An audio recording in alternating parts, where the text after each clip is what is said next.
We are now ready to examine the first sub-item 10A, examination of nominations for inscription on the list of intangible cultural heritage in need of urgent safeguarding.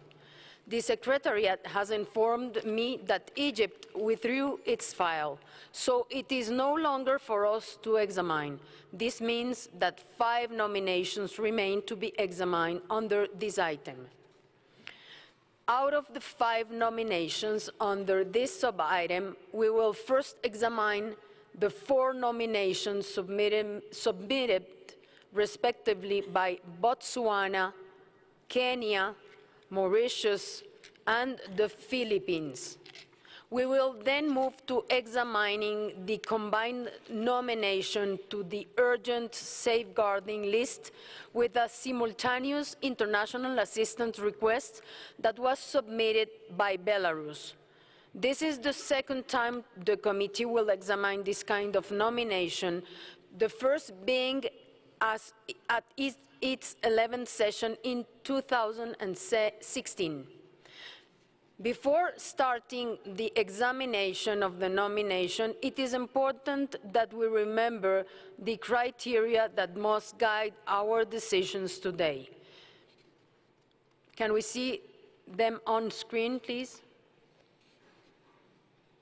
I will not read them aloud, but let me point out that the submitting state party is requested to demonstrate that a nominated element satisfied all of these criteria.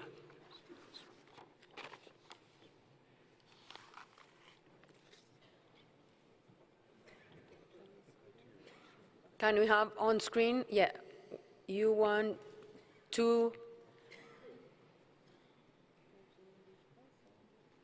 3, 4, and 5. Well, let us move now to the examination of the individual files. We will first examine the nomination Seperu Folk Dance and Associated Practices, Draft Decision 10A1, submitted by Botswana. Mrs. Back, the floor is now yours to present to us the findings of the body on this nomination. Thank you, Madam Chairperson, and good afternoon. It is a great honor to represent the evaluation body of the cycle of the year 2019, and I also would like to take this opportunity to thank Colombia for the warm hospitality. As Madam Chair just mentioned, the first file that I will be presenting on concerns Seperu folk dance and associated practices submitted by Botswana. The Seperu folk dance and associated practices involve singing, dancing, and sacred rituals that are highly significant in the lives of Vikyuhane community. Seperu is a celebratory practice performed during ceremonies that mark important milestones in the lives of the community members. From the information included in the file, the nomination satisfies all 5 criteria for inscription on the list of intangible cultural heritage in need of urgent safeguarding. The evaluation body considered that the Seperu folk dance and associated practices provide the Vikyuhane community, commonly known as Basubia, with a sense of identity, social cohesion, pride, and tribal bonds, as well as ensuring the survival and continuity of the associated social functions. Despite efforts made by the community members and the authorities to safeguard it, the risk to the viability of the element is still very high. The proposed safeguarding plan is directed at preventing the threats to the element. The practitioners of the element participated in the community-based inventorying process, which served as the basis for the nomination process. The evaluation body wishes to encourage the state party to avoid standardized letters of consent, when submitting nomination files in the future, while ensuring that the diverse circumstances in which such consent is given are accommodated. The evaluation body recommends that the committee inscribe Seperu folk dance and associated practices on the list of intangible cultural heritage in need of urgent safeguarding. Thank you. Thank you, Mrs. Back, for this clear presentation. The Bureau did not receive any request for debate or amendment for this file. May I therefore ask the committee to adopt the draft decision on this file as shown on screens as a whole?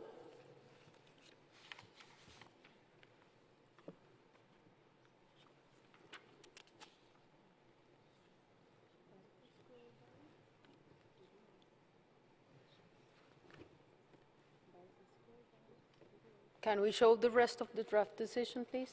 Thank you.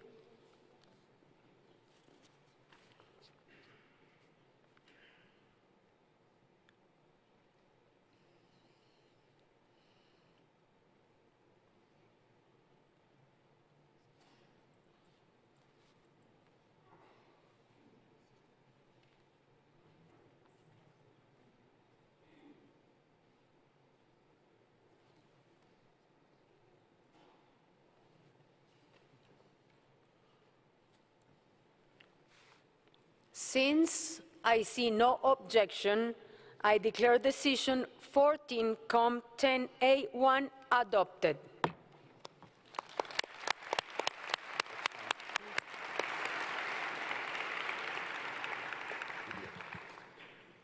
Congratulations, Botswana. Botswana has a video. Can we show it, please? Botswana video. Okay.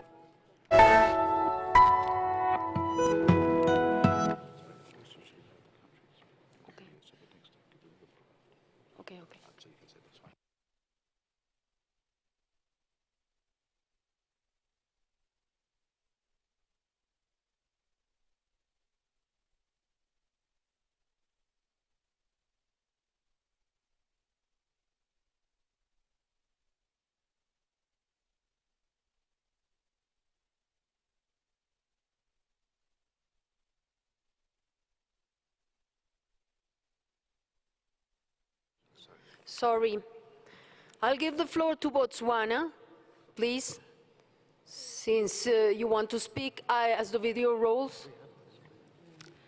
Thank you, Madam Chairperson, for giving Botswana an opportunity to receive the decision taken during this very important meeting. Since Botswana is taking the floor for the first time, we would like to congratulate the Republic of Colombia for hosting this great event. We thank the people of the Republic of Colombia for their warm welcome that they have accorded us. We would like to further commend them for the excellent preparations they have made for this session. Botswana would like to applaud the committee for receiving and making a thorough assessment of the nomination file on Seperu folk dance and associated practices following its referral in 2013. Botswana noted the comments made by the evaluation body and subsequently improved the file to a satisfactory level. A lot of effort was made to close all the identified gaps on the referred file, and in March 2018, it was resubmitted for possible inscription for the second time.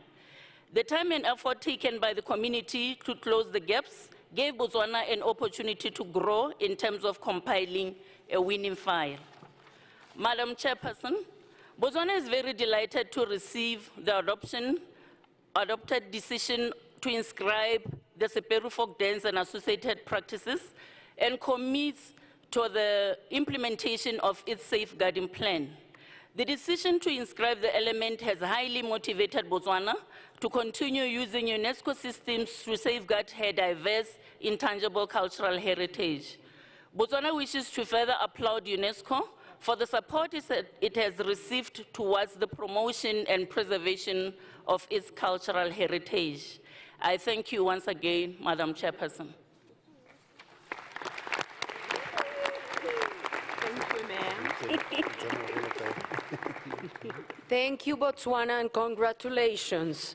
We will now move to the examination of the nomination rituals and practices associated with Kit Miyake Shrine, draft decision 10A2, submitted by Kenya.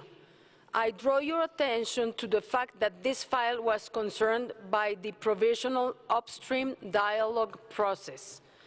As you may see, the draft decision for files concerned by dialogue has a more complex structure than the standard draft decision. Additional paragraphs have been introduced to illustrate the different considerations and steps involved throughout the process. We may recall that the Secretariat organized on March 2019 an information and exchange session presenting the provisional procedure and timetable proposed for the dialogue process, which was in conformity with paragraph 55 of the operational directives. It is therefore my understanding that in order to be fully in compliance with paragraph 55, there was one fundamental rule that had to be kept in mind in elaborating the draft decisions for dialogue cases. This was the rule that the evaluation body should not change its recommendation to the committee on any given nomination as conducted in its June meeting. The structure of the draft decision proposed for the dialogue cases therefore respect this rule. For ease of understanding for the committee members, and as this is the first dialogue case we are examining, I would like to ask the chair of the evaluation body to guide us through the draft decision, paragraph by paragraph, while she presents the body's recommendation for this nomination. Thank you, Madam Chairperson. Indeed, the next file, rituals and practices associated with Kit Miyake Shrine, submitted by Kenya, is the first case where the provisional upstream dialogue process was applied. So for this first one, I will give you a more detailed presentation. Paragraph 1 summarizes that the Luos community of Western Kenya has been conducting rituals at the sacred Kit Miyake Shrine for generations to pray for rain and bountiful harvest. However, the element is now threatened by several factors, including encroachment on surrounding areas, aging practitioners, and decreased frequency, and therefore requires urgent safeguarding. Paragraph 2 provides that the nomination satisfies criteria U1, U2, U4, and U5 for inscription on the urgent safeguarding list from the information included in the file. The evaluation body considered that Kit Miyake Shrine is a place of soul-searching and meditation for the community, and that several specific threats have been identified, and they affect the viability of the rituals and practices associated with the shrine, such as the decreased frequency of the performance of the practice and the diminishing number of bearers and practitioners. The bearers, practitioners, and representatives of the community concerned have actively participated throughout all stages of the nomination process with the full support of the government and state institutions, while certain aspects of the element are respected and transmitted in secrecy. However, the evaluation body considered in paragraph 3 that information is not sufficient to assess criterion U3, while the proposed safeguarding plan corresponds to the specific threats to the element and includes the participation of the local community as well as the support of the local government. The body could not fully assess the safeguarding plan due to the lack of timetable for the proposed activities. Paragraph 4 starts setting up the dialogue mode. It explains why the body decided to initiate dialogue for the nomination concerned and gives reference to Decision 13-10, through which the committee decided to trigger a provisional upstream dialogue for the 2019 cycle. This paragraph also includes the relevant question that was addressed in relation to the criterion or criteria that was not considered to be met, as stipulated in paragraph 3. For this Kenyan case, our question was as follows. The safeguarding plan required under Section 3B, safeguarding plan proposed, is lacking a timetable for the proposed activities. Can you please provide it? Now we come to paragraph 5. Based on the information provided by the state that submitted a relevant timetable for its safeguarding plan, the body expressed its opinion that the criterion concerned could be considered as satisfied, for which complete information you may find in the separate body's opinion document, and that's 14.com/INF.10, as indicated and hyperlinked in paragraph 5 of the draft decision. Furthermore, in order to facilitate the decision-making process of the committee, the draft decision proposes 2 options, referral and inscription. This is not to say that the evaluation body did not have a consensus, but rather to respect, once again, paragraph 55 of the operational directives. The 2-option system gives choices to the committee, whether to follow the conclusion of the evaluation body at the time of its June meeting or the opinion of the evaluation body subsequent to the dialogue process. Paragraph 6 in each of the options summarizes the different considerations and process that was set out for the evaluation of the nomination file. Then, paragraph 7, the final decision, whether to refer or to inscribe the element based on these considerations. And lastly, it is not always the case, but for this file, there's also an additional recommendation to the submitting state related to the impact of tourism in paragraph 8. Thank you. Thank you, Mrs. Back, for this clear presentation and detailed explanation on the draft decision proposed for this nomination file concerned by the dialogue process. Members of the committee, this is the first draft decision of dialogue files that we will have to examine during the present session. As mentioned earlier, at the opening of item 10, while speaking about the working methods of the committee, I had proposed to examine such draft decisions by adopting it paragraph by paragraph. The floor is now open to committee members, if you have any comments in this regard. Palestine, s'il vous plaît. Merci, Madame la Présidente. Et on remercie encore une fois, voilà, les résultats positifs de upstream process, de dialogue qui a eu lieu. C'est très appréciable. Et on a compris, avec l'explication depuis la session dernière de secrétariat, qu'en ce moment, on est obligé d'avoir les 2 options parce qu'on doit respecter ce qu'il y a dans les lignes directives. Effectivement, plus tard, quand on amendera le Operational Guidelines, à ce moment-là, il n'y aura pas dual options et ça sera simplement la recommandation finale. Ce qui est ici, l'option 2. Donc, quand on vient concernant cet élément, le Rituals and Practices Associated with Mikai Shrine, it was clear that it went through the dialogue process and the evaluation body was satisfied by the answer of the state party.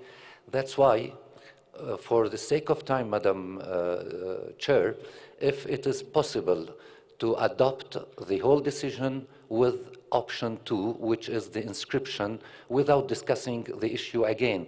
We said that we trust the evaluation body and then their opinion.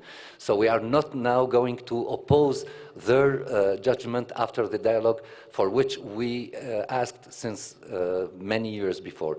So my proposal, Madam Chair, if there is other interventions for the debate, otherwise we can go to the draft decision and adopt it as a whole with only the option 2 for inscription. Thank you, Madam Chair. Merci, Palestine. The floor is for Senegal. Merci, Madame la Présidente. Ma délégation se félicite du rapport de l'organe d'évaluation sur la candidature des rituels et pratiques associés au sanctuaire de Kit Mikaï. Nous allons... Ah d'accord. J'ai oublié de m'excuser. Donc je disais que ma délégation s'est félicitée du rapport de l'organe d'évaluation. Et comme vient de le demander tout de suite l'honorable délégué de la Palestine, nous estimons que nous pouvons aller directement vers l'adoption du draft résolution dans sa totalité.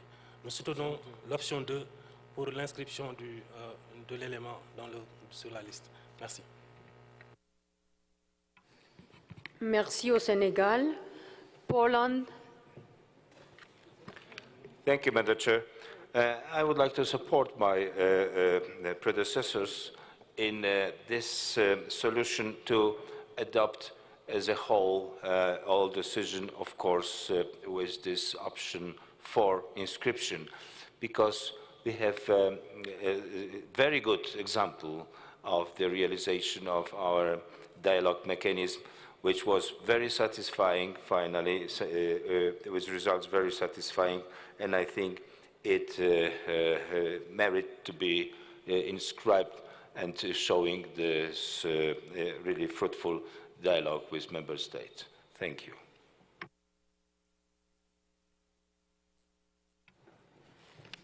I may ask Armenia, Zambia, Azerbaijan, Austria, Guatemala, if you agree with this proposal. Do you agree? Okay. So I see there is a consensus, and we might show the draft decision on screen and proceed to adopt it as a whole with option 2.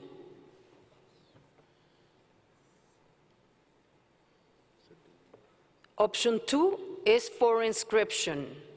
So we delete option 1, and the option is inscription.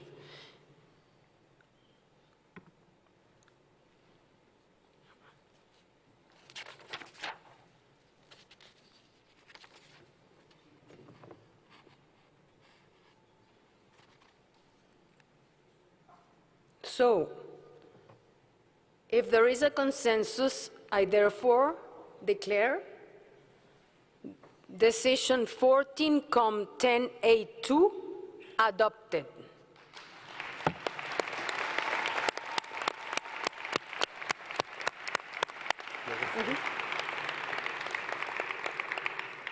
Kenya, congratulations. The floor is yours for 2 minutes.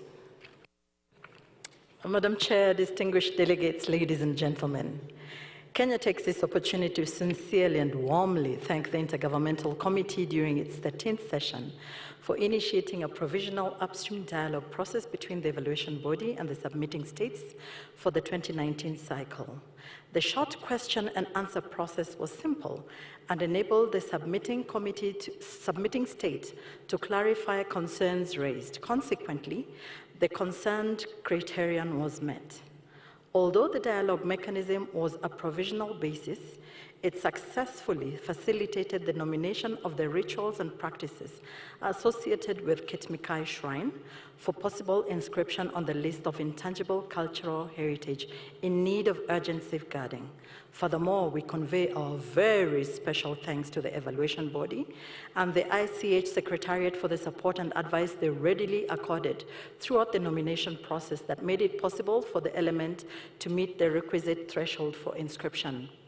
We are delighted and humbled as we accept the inscription of the rituals and practices associated with Kitmikai Shrine of the Luo community in Kenya.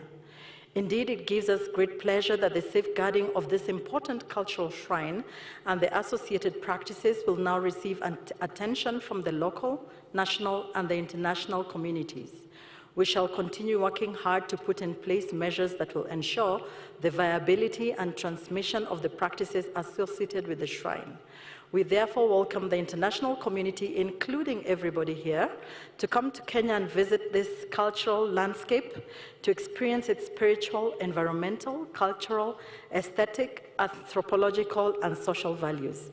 In regard to the impact of tourism on the safeguarding of the element in order to prevent its decontextualization, Kenya has a sustainable tourism management strategy to monitor the impacts of the increased visibility of the element, as well as to mitigate any adverse impacts relating to tourism, to ensure no over-commercialization of its intangible cultural heritage results from increased tourism activities around the element. Madam Chair, allow me at this juncture to request with you a short video clip about this element. Thank you. Asante sana, erokamano ahinya.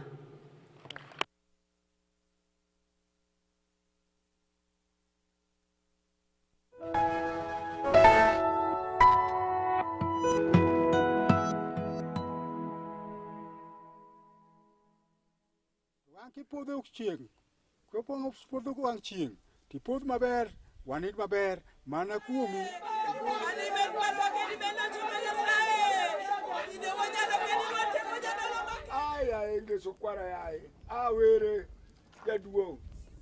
From the shores of Lake Victoria, the world's second largest freshwater lake, lies a scenic site of rocks of all types, shapes and sizes.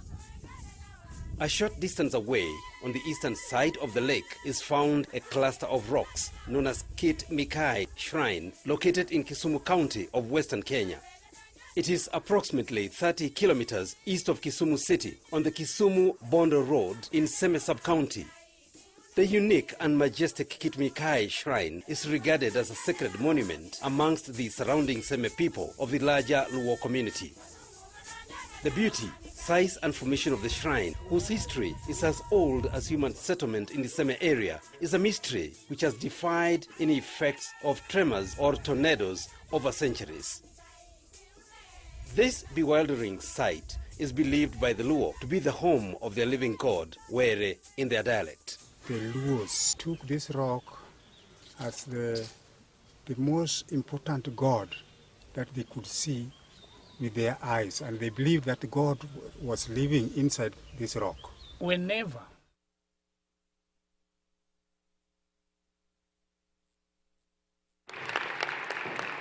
Thank you and congratulations, Kenya.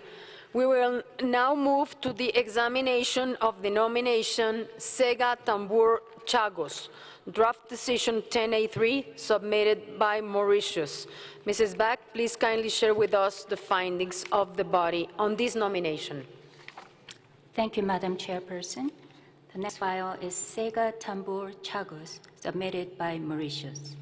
Sega Tambur Chagos is a type of Sega music of Mauritius with origins in the Chagos archipelago. Like other Sega music, it is born from slavery and sung in Chagosian Creole, particular to the island. Sega Tambur Chagos is a gentle, vibrant, and rhythmic performance of music, song, and dance based on the tambour, a large circular instrument that is heated and then played to produce throbbing beats. From the information included in the file, the nomination satisfies criteria U1, U2, U4, and U5 for inscription on the list of intangible cultural heritage in need of urgent safeguarding.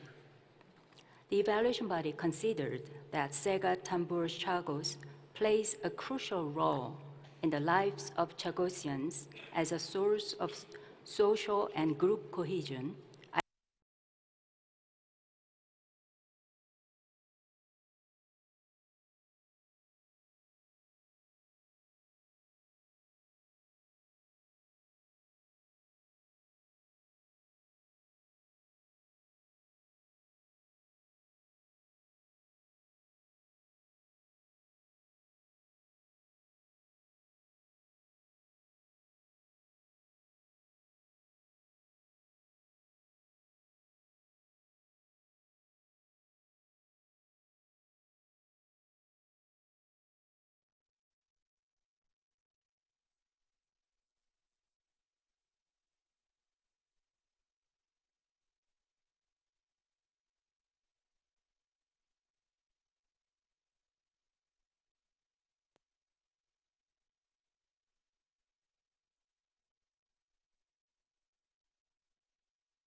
I will continue.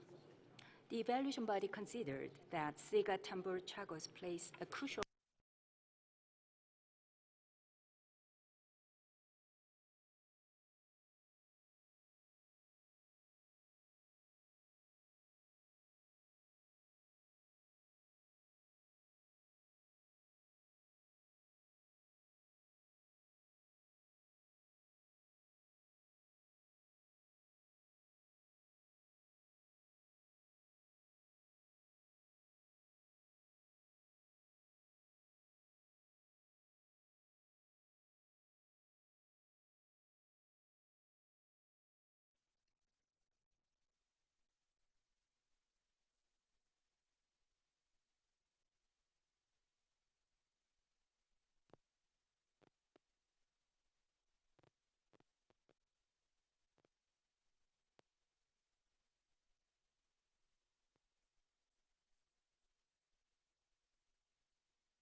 Should I continue?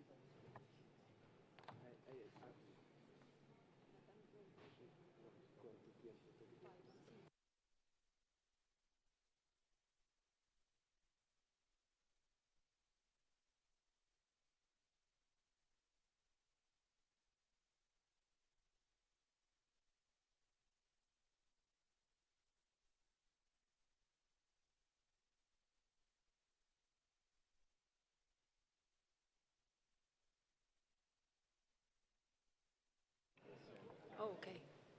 So, excuse me, now I have the micro on. Be patient, please. For 10 minutes, we will have a coffee break or a brief break for 10 minutes. Thank you. So, we will now continue our session. Please, Mrs. Back, you can continue your presentation, please. Thank you, Madam Chair. I will pick up from where I stopped. The evaluation body considered that Sega Tambor Chagos plays a crucial role in the lives of Chagosians as a source of social and group cohesion, identity retention, self-confidence, and pride.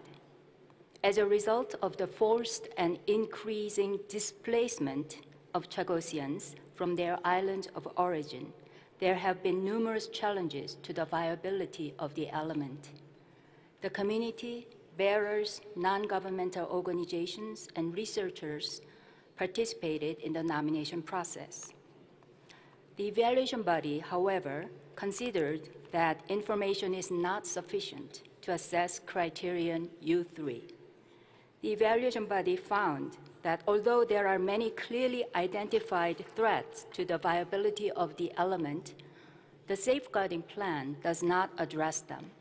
It focuses on the promotion of the element, particularly through performances, overlooking the family and community dimension of the element, which is described as the main area of concern in relation to Sega Tambor Chagos.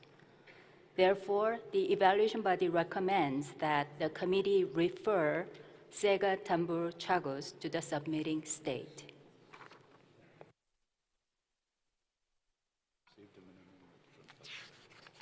Thank you so much, Mrs. Back.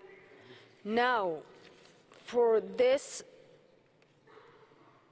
decision, we received an amendment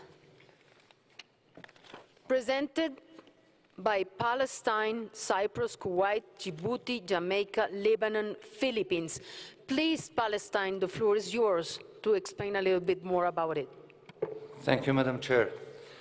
You omitted one co-sponsor, Sri Lanka, and I hope that there will be other co-sponsoring from the floor. We regret actually that this file didn't go through the dialogue process, knowing that it had only one criterion. Nevertheless, our expert, unfortunately, she couldn't be with us. After examining the file and the evaluation of the evaluation body, she said, yes, the evaluation body is absolutely right. The U3 is not clearly drafted and satisfactory for the evaluation body. So we contacted the submissionary state party to have some clarifications. And we received these clarifications, and I think it is satisfactory. But you will see the amendments, and there will be some questions. Nevertheless, for the Sega Tambur, Chagos, it is an example, typical example of a bottom-up procedure, not the top-down approach. And this is very important. It is the community itself, it is the Chagosian community who was behind the nomination, and they were involved in the whole process of the nomination. So this is very important to keep in mind. Second thing, everybody agrees on the fact that the element is really in need of urgent safeguarding.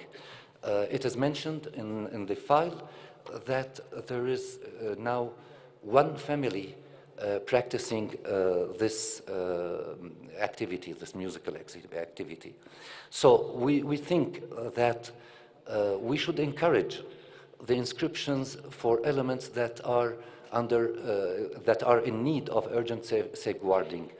This element is cherished by the community, and the community was doing its utmost efforts to preserve it. But they, and I think they were right, they thought that the inscription itself is one of the parameters of safeguarding the element.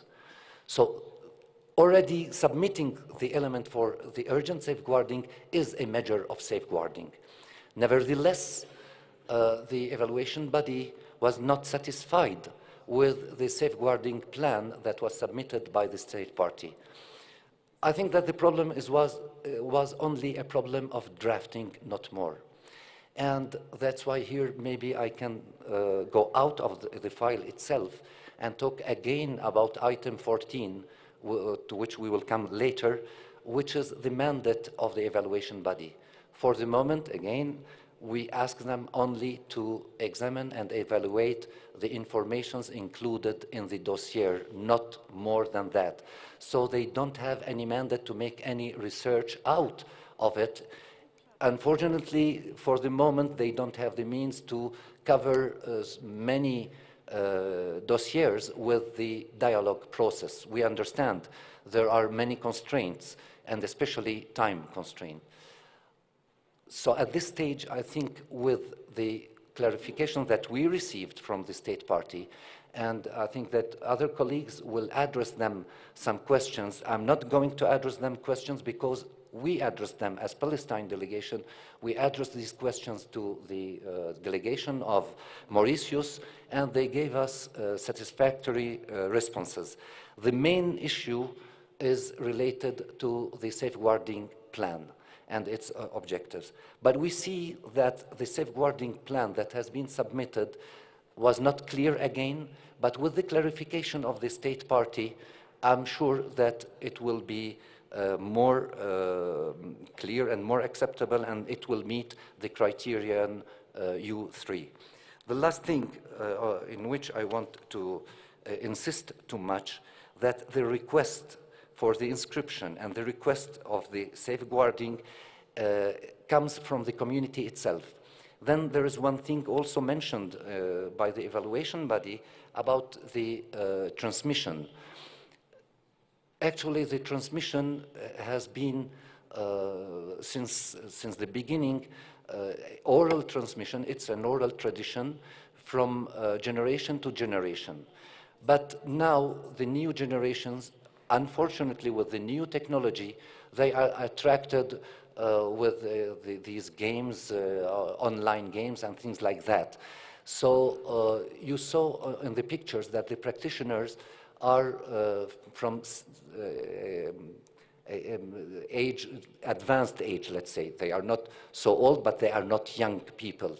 So this is the concern of the community. They want to attract their youngest to this activity. And they consider it part of their identity. And this is important to keep in mind. And I think that the committee should encourage such files when it comes to us. We understand again the concerns that has been raised about this criterion by the evaluation body. We understand it fully, and we think you did your homework correctly, but we as committee members also, we did our homework, and we think that the inscription on the urgent safeguarding is not aiming, it would never be aiming for any purpose of commercializations or touristic attractions or whatever. It is really for the element itself.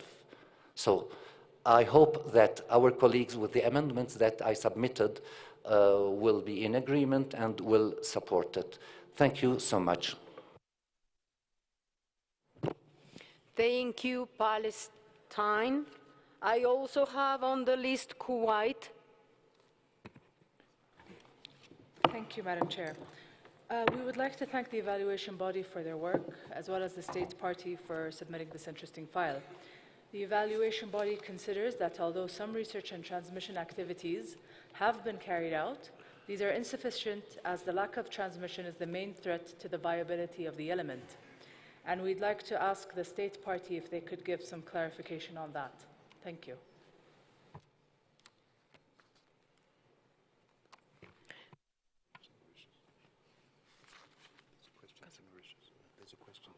Okay, Mauritius. A question has been posed. Can you answer it, please? Thank you, Madam Chair. Only the question, please. Thank you, Madam Chair. To ensure the transmission of the element, the Mauritian government has initiated several actions and as set out in the safeguarding plan already submitted to the committee members, and these includes, amongst others, distribution of musical instruments to practitioners of the element, promotion of regular performances to help the community to keep on practicing the element amongst wider public, thus making the practitioners autonomous in the long run.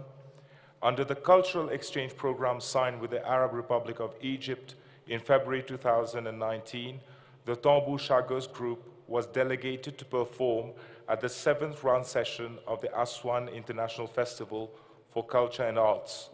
This event has provided international visibility to the Sega Tambour Chagos. More such exposures that will come with its recognition as a threatened heritage will contribute to its long-term safeguard. My ministry, through the National Heritage Fund and the Nelson Mandela Center for African Culture, and in collaboration with the University of Mauritius, has been documenting and disseminating the stories and knowledge of practitioners since 2018. And lastly, informal training is also being provided to the community members, particularly to the youth, by the elders of the family. I hope that this answers the question of Kuwait. Thank you for your answer, Mauritius. Now the turn is for Kazakhstan.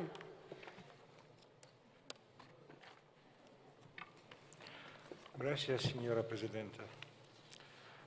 Dear Madam Chairperson and distinguished committee members, Kazakhstan, my delegation thanks the Secretariat and the evaluation body for the very comprehensive approach in reviewing and evaluation of Mauritius nomination, especially in identifying the threats to the viability of the element.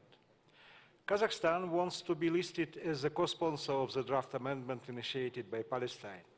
To save time, I would not repeat the arguments stated in the amendments and mentioned in previous comments of Palestine representative. I want to draw the attention of distinguished committee members to another feature of this story. The human history faced a lot of losses of the creations of humanity.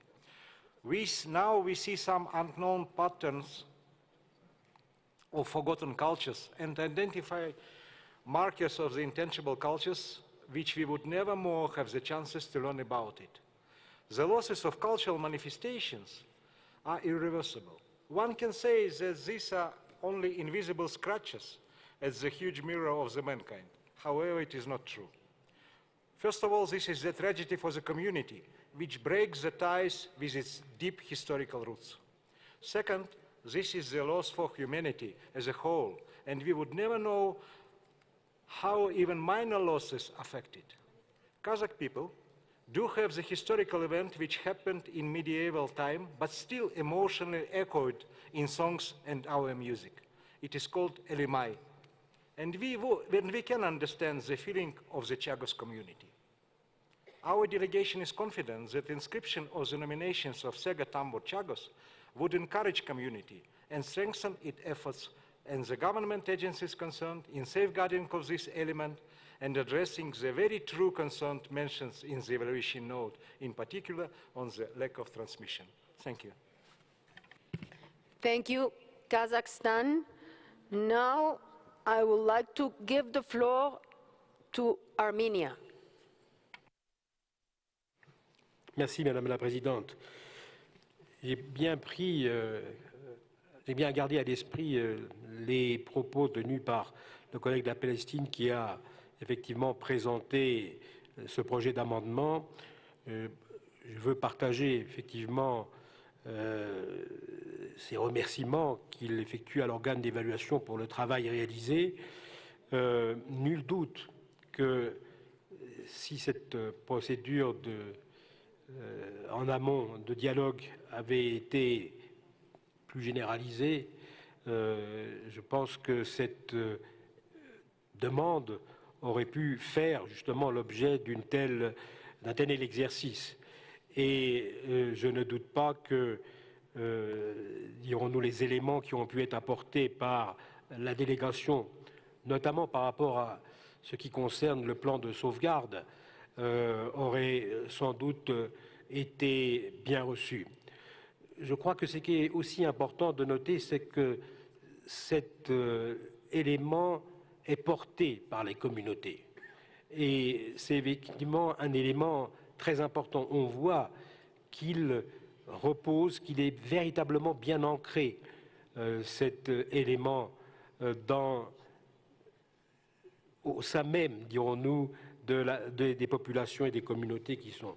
Et donc, ayant eu à l'esprit les différentes informations qui ont été données concernant le plan de sauvegarde et sachant que, dirons-nous, les remarques de l'organe d'évaluation portaient justement sur le plan de sauvegarde, je souhaiterais peut-être que notre collègue de Maurice puisse en dire quelques mots justement sur ces éléments qu'ils ont apportés en complément d'information pour qu'ils puissent aussi répondre sur ces éléments-là. Merci.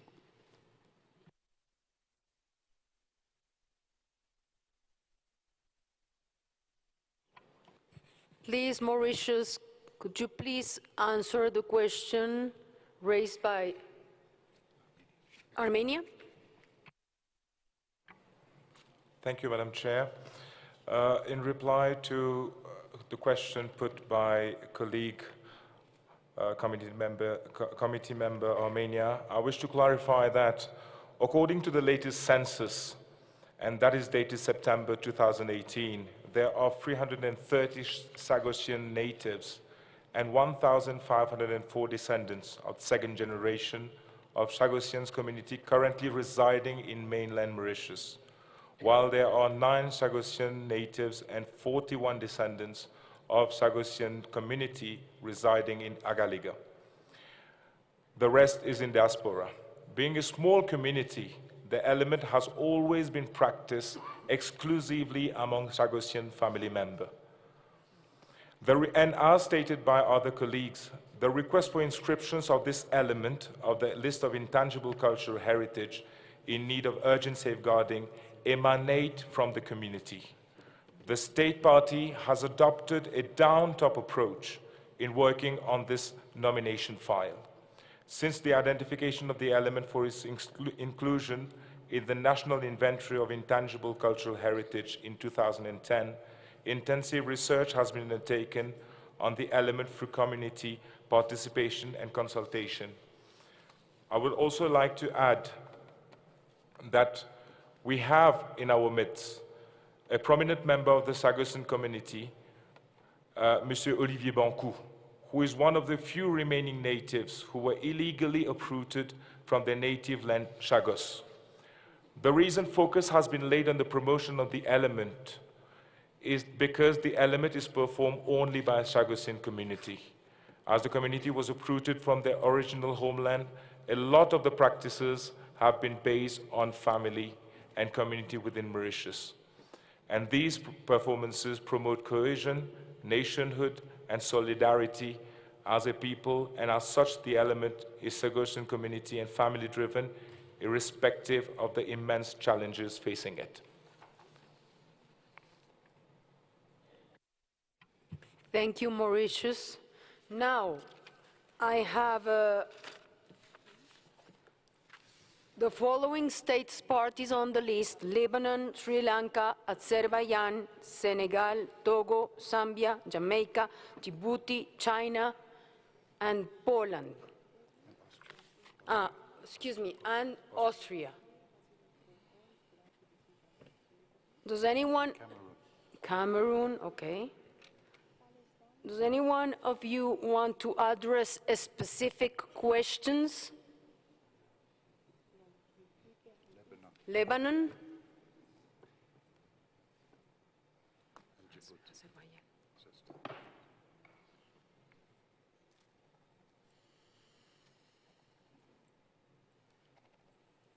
Okay, Lebanon, please, the floor is yours. Merci, Madame la Présidente. J'aimerais bien demander à l'État partie s'il a défini un calendrier des activités. C'est mentionné dans le rapport de l'organe d'évaluation. Et qu'est-ce qu'il pense un peu de la pérennisation de ces activités? I will give the floor now to answer or not to collect the questions and then answer. I want to collect some questions and then give the floor to Mauritius. The floor is now for Djibouti, please. Thank you, Madam Chairperson. We want here to recognize also the excellent work done by the evaluation body. We do align ourselves with the position of Palestine as a co-sponsor member state. While we have here the Minister of Culture of Mauritius, we want to ask him one question. The evaluation body declares that the safeguarding plan focuses on the promotion of the element, particularly through performances, overlooking the family and community dimension of the element, which is described as the main area of concern in relation to the Shega Tambur Shagor. Could the state party clarify? We did have a bilateral discussion on this issue, that this might help us. Thank you. Thank you, Djibouti. I'll give the floor to Azerbaijan, and then I'll give the floor to Mauritius. Thank you, Madam Chair. First of all, we would like to thank the State Party for this file, Sega Tambur Practices, which represent an important part of the identity of the people of the Chagos archipelago. We know that this important cultural practice is closely linked to the memories of slavery and is used by communities to express collective memory and reinforce social bonding. The file identifies a clear list of threats to the viability and transmission of the element, which include displacement, marginalization process, and misappropriation of the traditional knowledge. We do appreciate the opinion of the evaluation body. Perhaps the response to the Section 3 in the nomination file could have been constructed in a way to better address the threats to the transmission and to present a clear outline of the objectives, expected results, and the timetable of activities. But at the same time, we do see some measures in the Section 3 already in the nomination dossier, mentioning formal and informal training programs, particularly for the youth, to ensure the transmission of the element. We would be happy to hear from our distinguished colleagues from Mauritius how they see the safeguarding plan with a view to better address the threats and support the transmission. Thank you. Okay, now I'll give the floor to Mauritius to answer those questions, mainly regarding the safeguarding plan, the transmission of the element, and the calendar. You have the floor. Thank you, Madam Chair.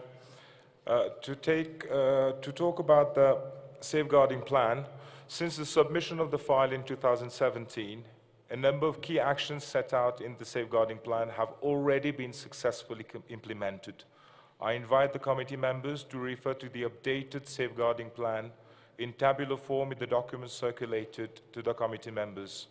To name a few, the safeguarding plan has as objective the creation of more Chagosian groups to perform the Segatongubu Chagos, more members of the Chagosian community to join the existing group, other individuals and groups to practice the element once the element is safeguarded among the Chagosian community, the Chagosian community to bring forward the element for a better visibility at national and international levels, and finally, the elderly to be empowered to transmit the element to the younger generations for posterity. Coming back to the issue of overlooking the family and community dimension of the element, I wish to reassure that neither the family nor the community dimension have been overlooked. The nomination dossier is actually centered on the Chagosian community and the families who have all along driven the inscription process. Thus, the family element have been all pervasive throughout. It is noted that an inscription has been initiated by the Chagosian community and they have participated actively in the preparation of the dossier. Madam Chair, you will appreciate that this is in line with the spirit of the 2003 Convention, which favors a community participation in the inscription process. It is, and as I said, it is these families and members of the community that invited the government to put their case forward and who have driven the process.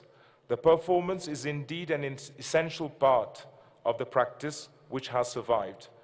I wish to highlight that presently, there is only one performing group of the Sega Tambour Chagos, known as the Tambour Chagos Group, and all the practitioners are exclusively families from different generations of Chagosians, including mother, father, children, and grandchildren as members.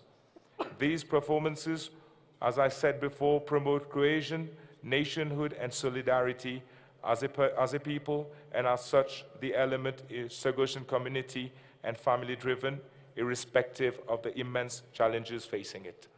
Thank you, Madam Chair. Thank you, Mauritius, for your explanation. Does anybody want to pose a question to the evaluation body?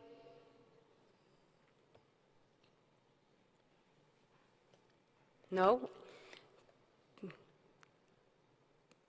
Can we seek maybe a support to the Palestine amendment?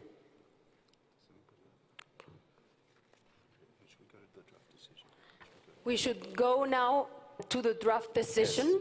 Yes. Hadley?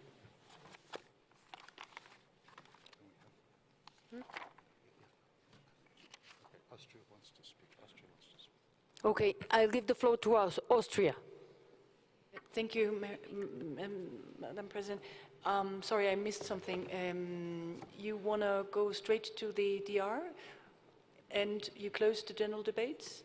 If you want to debate more, or... No. Well, it's okay with us. I just wanted to basically explain that we would want to introduce an amendment and explain the reason why we wanted to do it, because we see that the element is in urgent need of safeguarding, but we do note that the evaluation body has some doubts as to the effectiveness. So we thought maybe a way out would be following a precedent that we had in 2009, that we asked the Mauritius to submit annual reports that sort of contain an evaluation of the effectiveness and let us know whether it worked and whether they had to adapt the safeguarding plan. So that was the idea of our intervention and I'll introduce the amendment later then. Okay, thank you. Austria. Jamaica, please. Thank you, Madam Chair. Just briefly, well, we are part of the amended decision led by Palestine, but I have one brief question for the state party, and that is whether Mauritius has contemplated documentation as part of its safeguarding plan, because we consider that an important element of any safeguarding strategy for the protection of what is clearly an element that is in danger. Before I give the floor to Mauritius, is there another question for the state party of Mauritius? If not, the floor is yours, Mauritius, to answer this question. Thank you, Madam Chair. Actually, I think I did provide elements on this before. I'll just reiterate and bring some clarification. The Ministry of Arts and Cultural Heritage in Mauritius, through the National Heritage Fund and the Nelson Mandela Center for African Culture, in collaboration with the University of Mauritius, has been documenting and disseminating stories and knowledge of practitioners since 2018. And this practice will be ongoing until 2021. And of course, this is something that will be ongoing afterwards. Thank you. Thank you, Mauritius. China, please. Thank you, Madam Chair. My delegation is not going to pose any specific questions to the delegation of Mauritius. We have already went through the nomination file of Mauritius, and especially the section regarding the safeguarding measures. And we also listened to the delegation of Mauritius for their explanation. So we are convinced that the proposed safeguarding measures touched upon the various stakeholders and actors involved in the future safeguarding plans. And also, maybe the way of structuring needs to be improved, but they do have the wide participation and the involvement of various stakeholders and actors, and also the different aspects of the safeguarding. That is why that we are convinced that the safeguarding measures and safeguarding plan satisfy the criteria. So we would like to join the other committee members as co-sponsor of the amendments. Thank you, Madam Chair. Thank you, China. I see Sri Lanka. The floor is yours. Thank you, Madam Chair. As Sri Lanka is taking the floor for the first time, please let us take this opportunity to thank Colombia for its exceptional hospitality and to congratulate Madam Chair for your excellent leadership. The evaluation body has raised 3 issues under criterion 3 has not been adequately addressed, for which the state party has responded with detailed explanations as far as we are concerned. Sri Lanka carefully went through the explanations provided by the state party and found that all concerns of the evaluation body have been fully and convincingly addressed. Therefore, Sri Lanka would like to support the inscription of the element to show our solidarity with the co-sponsors, to be a co-sponsor to the proposal brought up by the Palestinian delegation. Thank you. Thank you, Sri Lanka. I think we're now ready to move to the decision. So it's shown on the screen, and we will go through paragraph by paragraph. Oh, excuse me. I am sorry, Poland. The floor is yours. Oh, well, I would like to just explain our position in very few words. We support inscription, having in mind what we've heard from the state party and all this explanation. We are convinced that it's merits to be inscribed. Thank you. Thank you, Paul. And then we'll go through the decision, as I mentioned, paragraph by paragraph.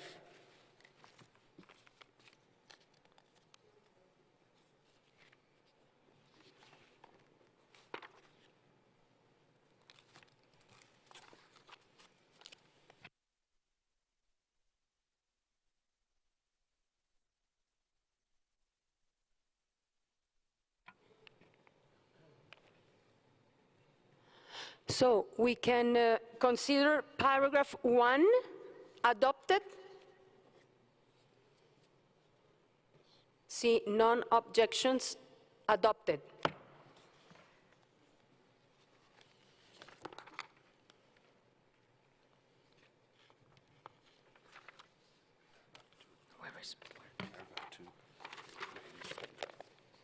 Now we are on paragraph 2.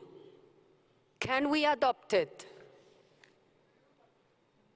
Adopted.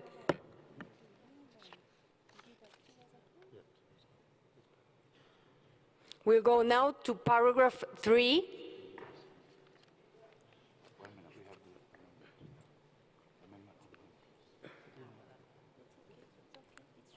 We have now the amendment, sorry.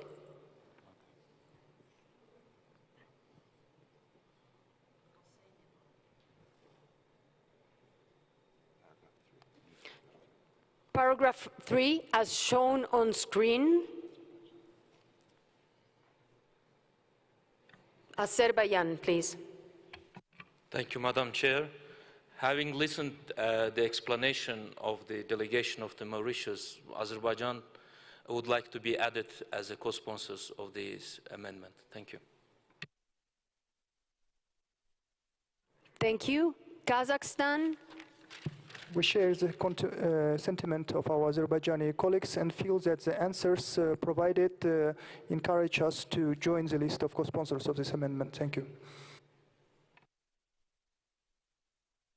Cameroun. Cameroun, au vu des arguments développés par l'État partie, se joint à la proposition de la Palestine.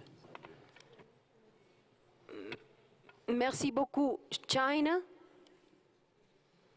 Thank you, Madam Chair. We would like to have China as paired as a co-sponsor. Thank you. Okay, I will ask those who want to add, please raise your... Okay, Armenia, Zambia, Togo, Senegal, Poland, and Colombia. Japan also.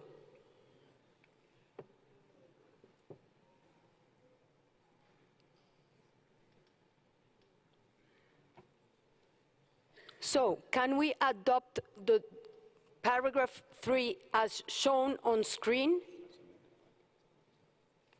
Adopted.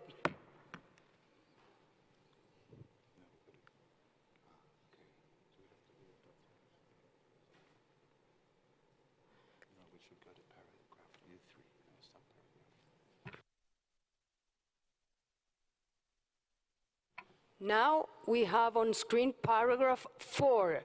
Austria, please. Sorry, my mistake. After 4.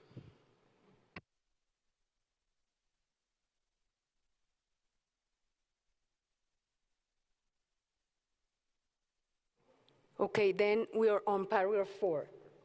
Can we adopt it? Adopted. Now, Austria, the floor is yours. Thank you, Madam Chair. So the paragraph would read, request the state party to submit for the next 4 years after inscription annual reports on the results of the measures taken to ensure the safeguarding of the element, and invites the state party to ensure that the participation of the community is highlighted and clearly described in the annual reports. So that, I think, would probably replace new paragraph 6. paragraph 6 could be redundant, but this is up to the committee, I guess. Okay, Kuwait. No? Okay, Palestine. Merci, Madame la Présidente. Je ne suis pas contre le principe qu'il y ait rapport. Dans notre amendement, c'était le rapport périodique, mais la proposition de notre collègue de l'Autriche, c'est de faire rapport annuel pendant 4 ans. Vous savez, c'est quand même, moi je connais cette histoire, faire rapport, c'est fastidieux, ça prend du temps et ça prend des efforts. Je ne suis pas contre, mais je pense que ce serait mieux de demander un rapport biannuel, pas annuel, c'est tous les 2 ans, comme ça, ça serait un peu plus flexible, un peu plus facile pour l'État partie de le soumettre. D'autre part, effectivement, si on adopte le 5, mais avec l'amendement, est-ce qu'on peut voir l'amendement biannuel?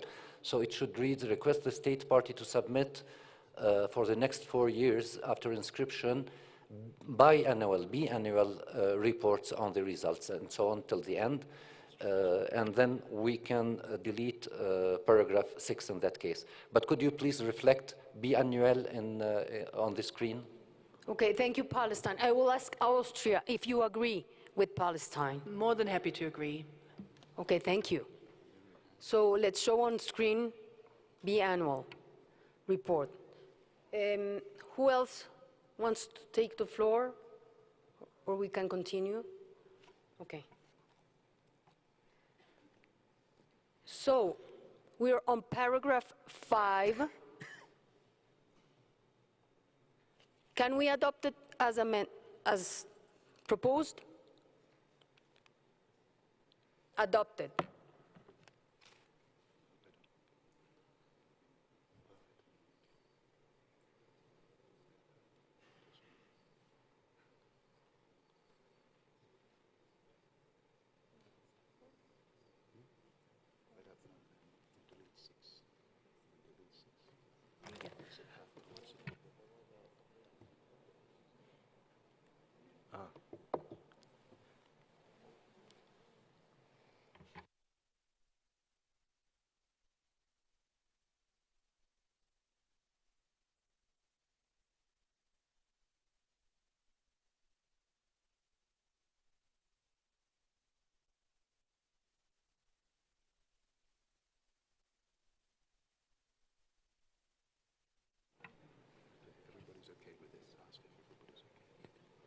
Is everybody okay with this?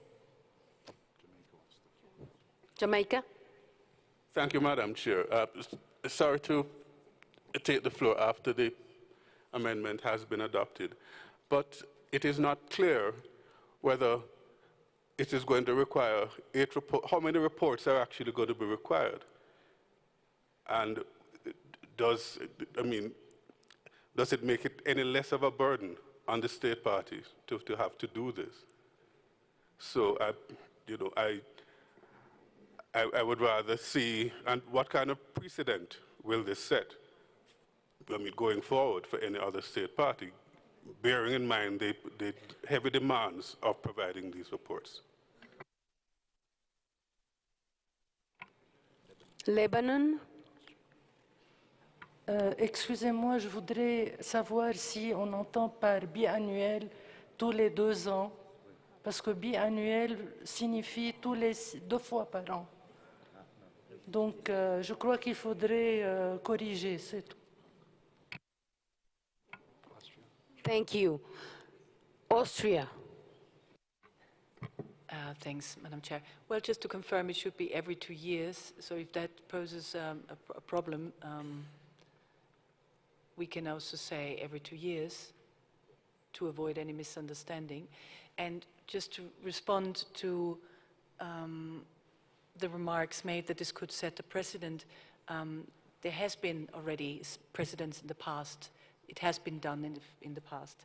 So there's the amendment at the 14th session, no, not 14th, sorry, the 4th session in 2009.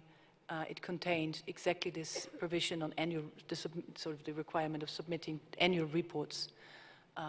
So it's been done in the past. I think we do understand that we don't want to overburden Mauritius with reporting, but I think it's important that the safeguarding plan be evaluated, because it makes only sense if it's effective. Otherwise, why would we have a safeguard plan if it doesn't work? We want to make sure that it works and help the state party to ensure that it works. And if it doesn't work, that they have a basis to adapt the safeguarding plan accordingly. So this is not meant to be an administrative burden. This is meant to really make sure that we can deliver on what we are deciding here. Thank you, Austria. Kuwait, you have the floor. Thank you, Madam Chair. Just to clarify as well what my colleague from Lebanon said, it's biennial, not biannual. Biannual is biannual is twice a year. Biennial is once every 2 years. Thank you. So the wording should be biennial. Thank you.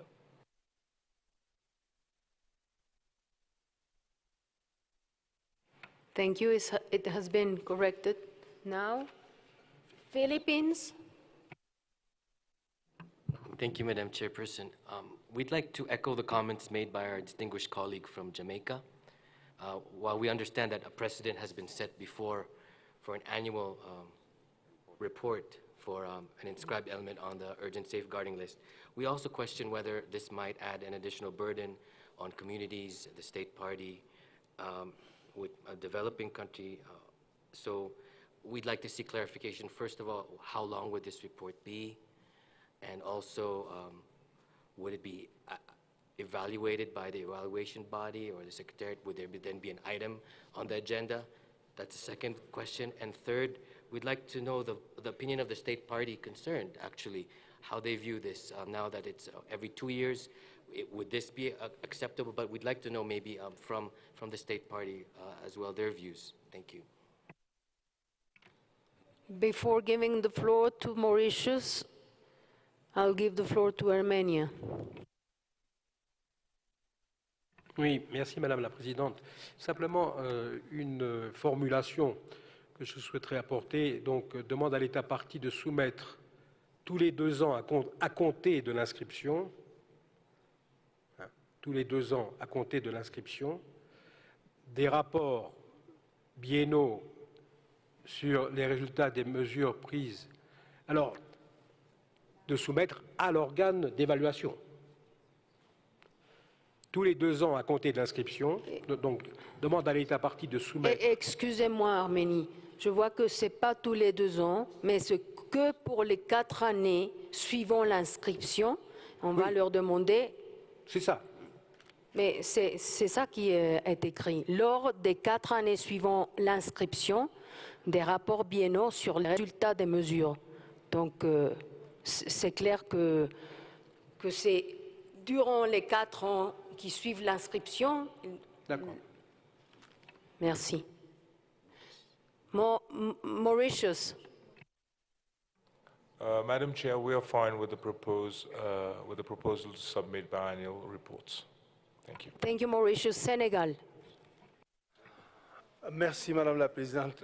Après l'intervention de notre honorable délégué des Philippines, j'avoue que je suis également un peu mal à l'aise. Autant je comprends les préoccupations de l'Autriche que nous partageons, autant en certain moment je me suis dit que Maurice a apporté tellement de garanties par rapport à la sauvegarde, a présenté tellement d'éléments par rapport à toutes les questions qui avaient été demandées. Je ne suis pas trop, je ne sais pas, est-ce que vraiment ce n'est pas davantage les alourdir en demandant des rapports pour un élément inscrit sur la liste de sauvegarde. Ça ne me dérange pas que ce soit des rapports biennaux, mais pour moi, en vérité, on aurait même pu éviter ces rapports. Je vous remercie.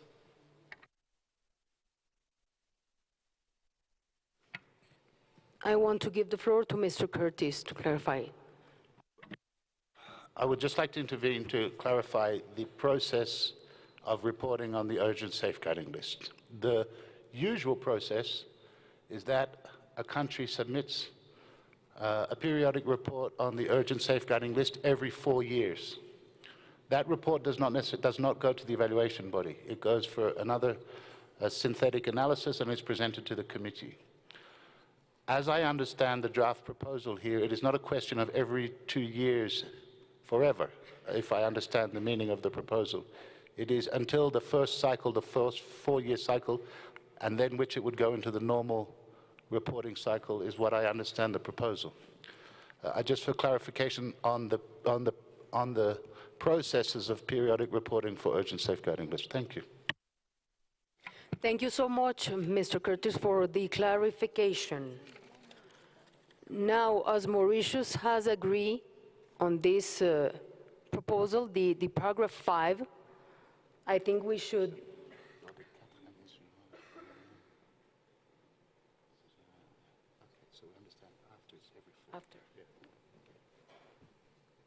So we'll come to the end of the decision, and we can, now I ask you if we can adopt it as a whole.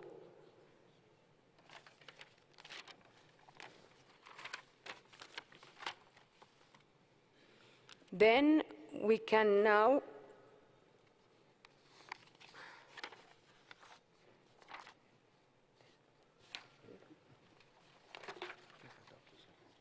is this one? Point 3?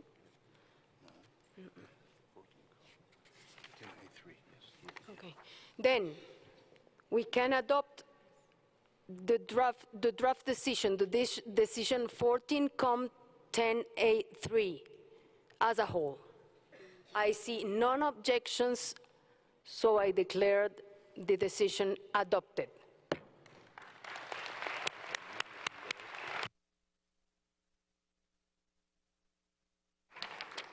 Congratulations, Mauritius. The floor is yours for 2 minutes. Madam Chair, on behalf of the Government of the Republic of Mauritius and the President of Chagos Refugee Group, who is a part of the delegation for this 14th session, I wish to express my heartfelt gratitude and sincere thanks to the members of the committee for supporting the inscription of the Sega Tambu Chagos on the UNESCO list of intangible cultural heritage in need of urgent safeguarding. It is with great pleasure that the people of the Republic of Mauritius, particularly the Chagosian community, welcome the inscription of our first element on the UNESCO list of intangible cultural heritage in need of urgent safeguarding after the inscriptions of our 3 elements, the Mauritian traditional Sega in 2014, and Bhojpuri Geet Gawai in 2016, Sega Tambour Rodrigue in 2017 on the UNESCO representative list of intangible cultural heritage. This inscription promotes the Republic of Mauritius on the international intangible cultural heritage map and reinforces the commitment of Mauritius to safeguard, promote, and transmit the Sega Tambour Chagos, especially among the family members, the youth, and the Chagosian community at large. Today, while we are celebrating the Human Rights Day, this inscription comes at the opportune moment, upholding the principle of human rights for those people who were brutally uprooted from their motherland. This inscription is symbolic and stands as a tribute to the resilience of the Chagosian people in face of adversity. I wish to bring to your attention that in May 2019, the General Assembly of the United Nations adopted a resolution welcoming the advisory opinion of the International Court of Justice on the sovereignty of the Republic of Mauritius over the Chagos Archipelago and calling for the unconditional withdrawal of the UK from its territory and the resettlement of the Chagosian people in the Chagos Archipelago. Madam Chair, further, I wish to highlight that the Republic of Mauritius fully subscribes to the ideals of UNESCO through a wide range of conventions we have adhered to, and we fully commit to the effective implementation for the welfare and good of the population. I would like to express our willingness to fully collaborate with UNESCO in the future and help in the relentless effort in promoting and sustaining culture, heritage, creativity around the world. Allow me also to thank the government of Colombia for all the support given in the successful organization of the 14th session of the ICH Committee. Thank you, Madam Chair. I now invite all of you to have a glimpse of our Sega Tambour Chagos. Thank you.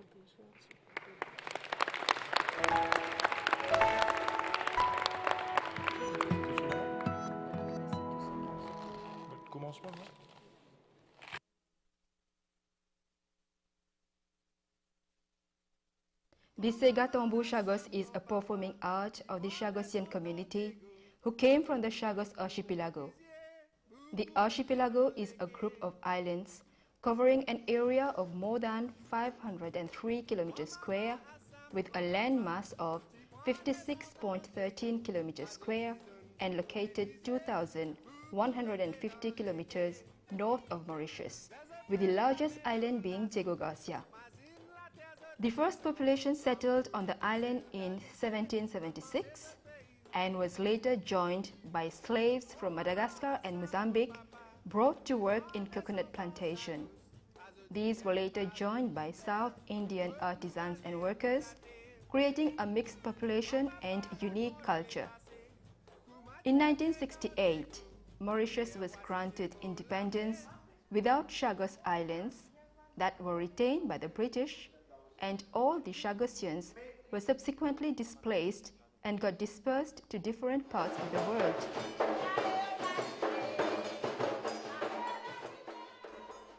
Like other Segas, Sega Tambour Chagos is a music born of slavery. Sung in Chagosian Creole, it was made from the experiences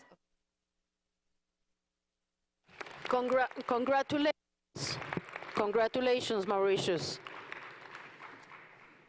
We now come to the examination of the nominations submitted by the Philippines, entitled Booklog Thanksgiving Ritual System of the Subanen, Draft Decision 10A4.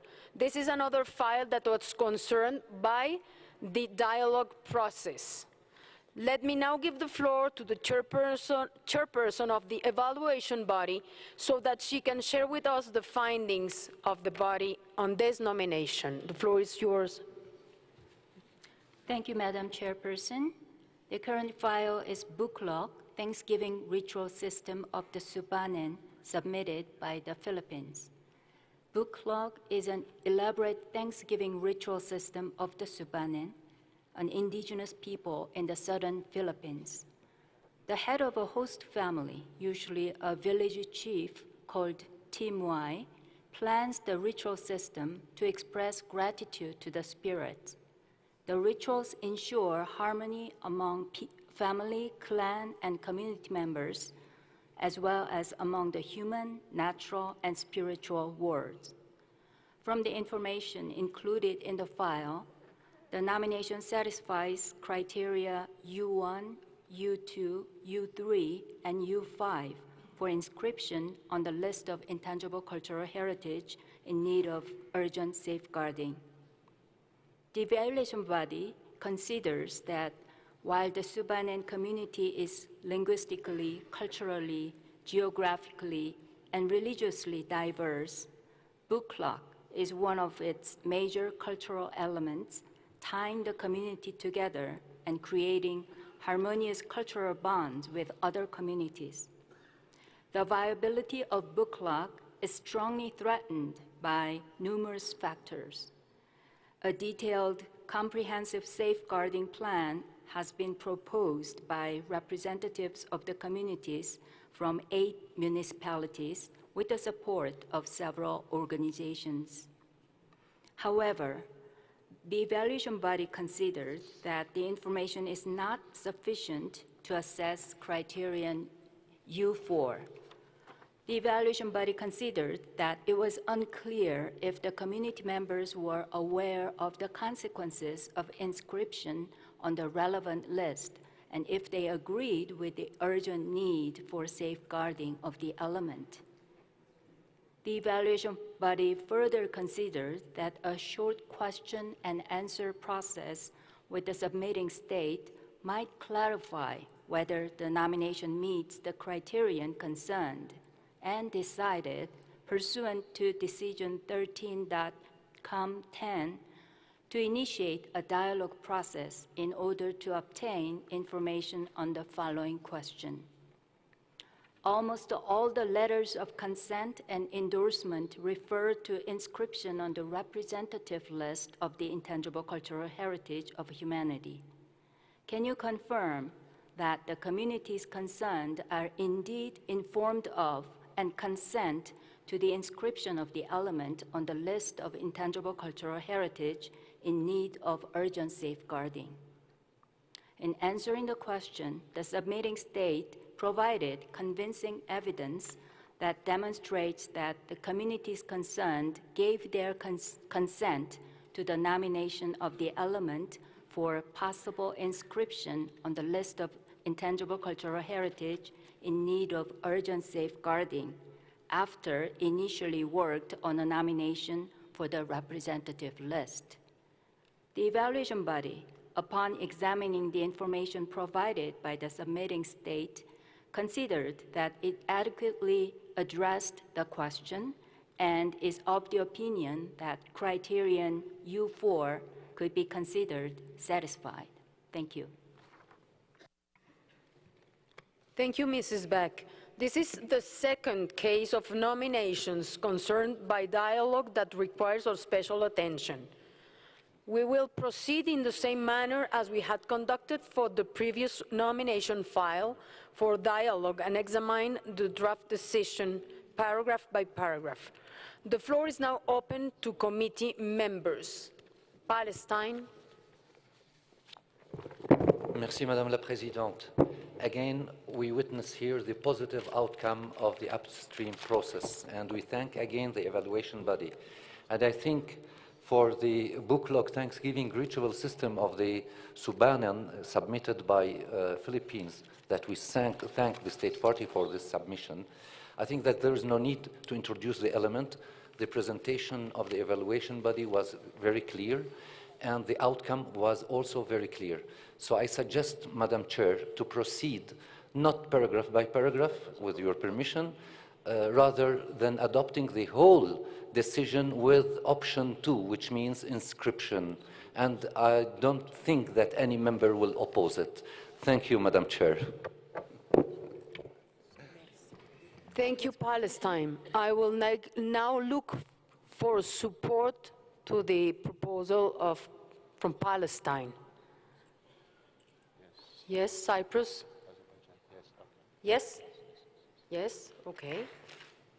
Perfect. Then we will proceed to adopt, Austria. Just a matter of consistency with the text. We are very much in favor of the inscription, don't get me wrong, but I think we should just check that in the decision, paragraph 3 still says further considers that the information included was not sufficient. I think it would not be consistent if we inscribed it and had in paragraph 3 something that maybe we want to delete it. Okay, can we show on screen the decision, the draft decision, please? Thank you. You're talking about paragraph 3? Yes. Okay.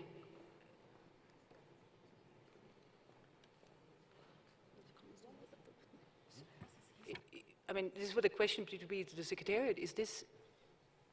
Wouldn't that be a bit inconsistent with our decision?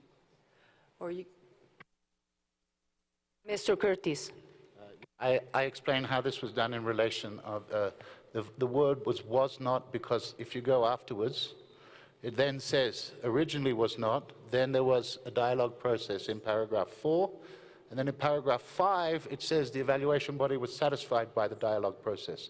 And you will see that in each of the dialogue processes, and that's only in terms of the provisional model until potential amendments to so it does leave a trace of the dialogue process, yes. Thank you, Mr. Curtis, for clarification. Then we have paragraph 4, 5, and then option 2. That is the option for inscription. So we can delete option 1 and then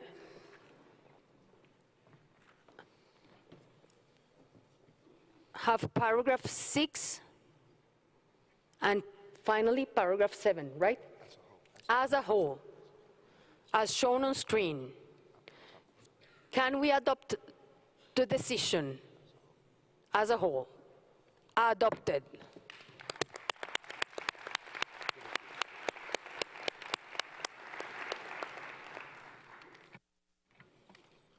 Please, Philippines. Thank you, Madam Chairperson. The Philippines and the Subanen communities deeply thank the committee for the inscription of Buklog. This is the Philippines' 4th ICH inscription and our first on the urgent safeguarding list. In preparing our nomination, we took heed of the evaluation body's advice to prioritize an element which needed urgent safeguarding to ensure its transmission and continued significance for practitioners and their communities. As a part of the social fabric of Mindanao in the southern Philippines, we see this inscription as strengthening the bonds of fraternity and solidarity among indigenous people, Christians, and Muslims in a resilient region that seeks to permanently replace conflict and discontent with peace, hope, and sustainable development. Please let me also give the floor to Ms. Renee Talavera, Head of the Cultural Communities and Traditional Arts of the Philippines National Commission for Cultural and Arts, to deliver the message of our chairperson and National Artist for Literature, Mr. Virgilio S. Almario. Please. In behalf of the National Commission for Culture and the Arts, we celebrate the inscription of the Buklog Thanksgiving Ritual System of the Subanen in the UNESCO Urgent Safeguarding List of Intangible Cultural Heritage. This invaluable recognition for the Philippines will not be possible without the support and efforts of all the Subanen communities and municipalities in the Zamboanga Peninsula, the Mendingan Indigenous Peoples Organization, Incorporated, Kumalarang Cultural and Arts Council, Kumalarang Weavers Association, St. Joseph College of Sindangan, Tindegan, Libon, Subanen, the Subanen community leaders and cultural masters, and the Subanen Schools of Living Traditions. We would also like to express our deep gratitude to the UNESCO Living Heritage Entity, Evaluation Body, and the states parties to the 2003 Convention. Please let me give the floor to Ms. Nilda Mangilay, Subanen Cultural Master, to express her gratitude in behalf of the community in a video message.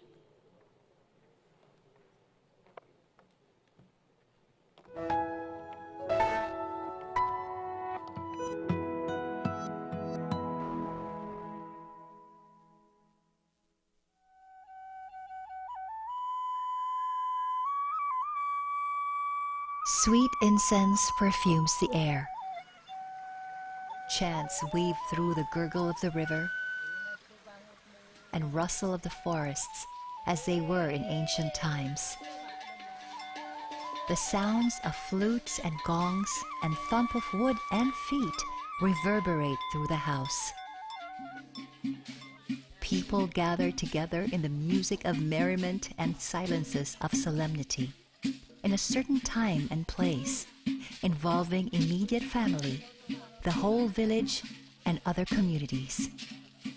In this time, both meditative and dramatic, the beliefs, aspirations, and honor traditions of a people, heaven and earth, body and spirit, are embodied and unified in a spectacular system of rituals.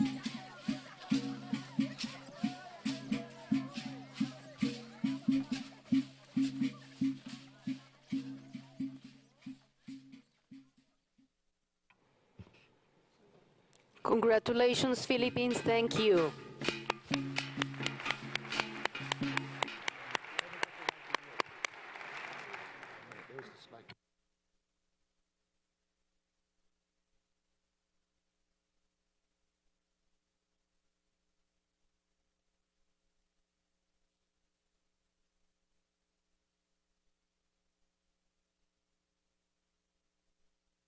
Okay.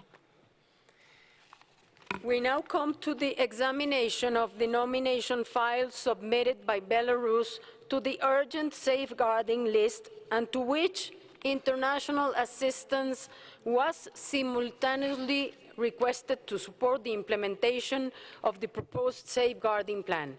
The committee is asked to decide whether the nomination fulfills the criteria for inscription on the urgent safeguarding list and/or whether the international assistance request fulfills the criteria for granting assistance. It is important to underline that the committee decides on the conformity of the nomination with criteria for inscription on the urgent safeguarding list, together with its decision on the extent to which the request meets the criteria for international assistance. We already have the criterion for inscription on the urgent safeguarding list in mind. However, before starting our examination, let us remind ourselves of the criteria that shall guide our decision today regarding the international assistance requests. Can we have them on screen, please?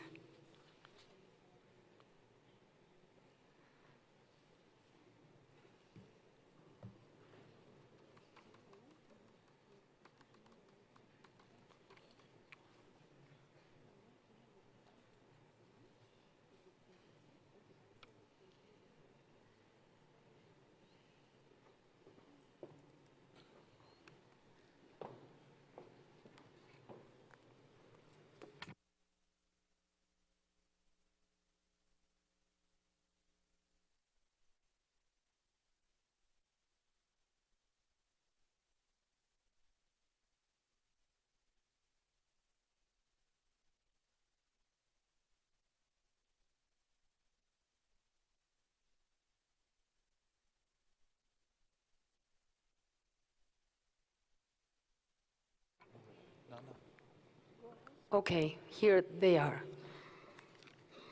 So I won't read them aloud. There are 7 criteria. We have them on screen.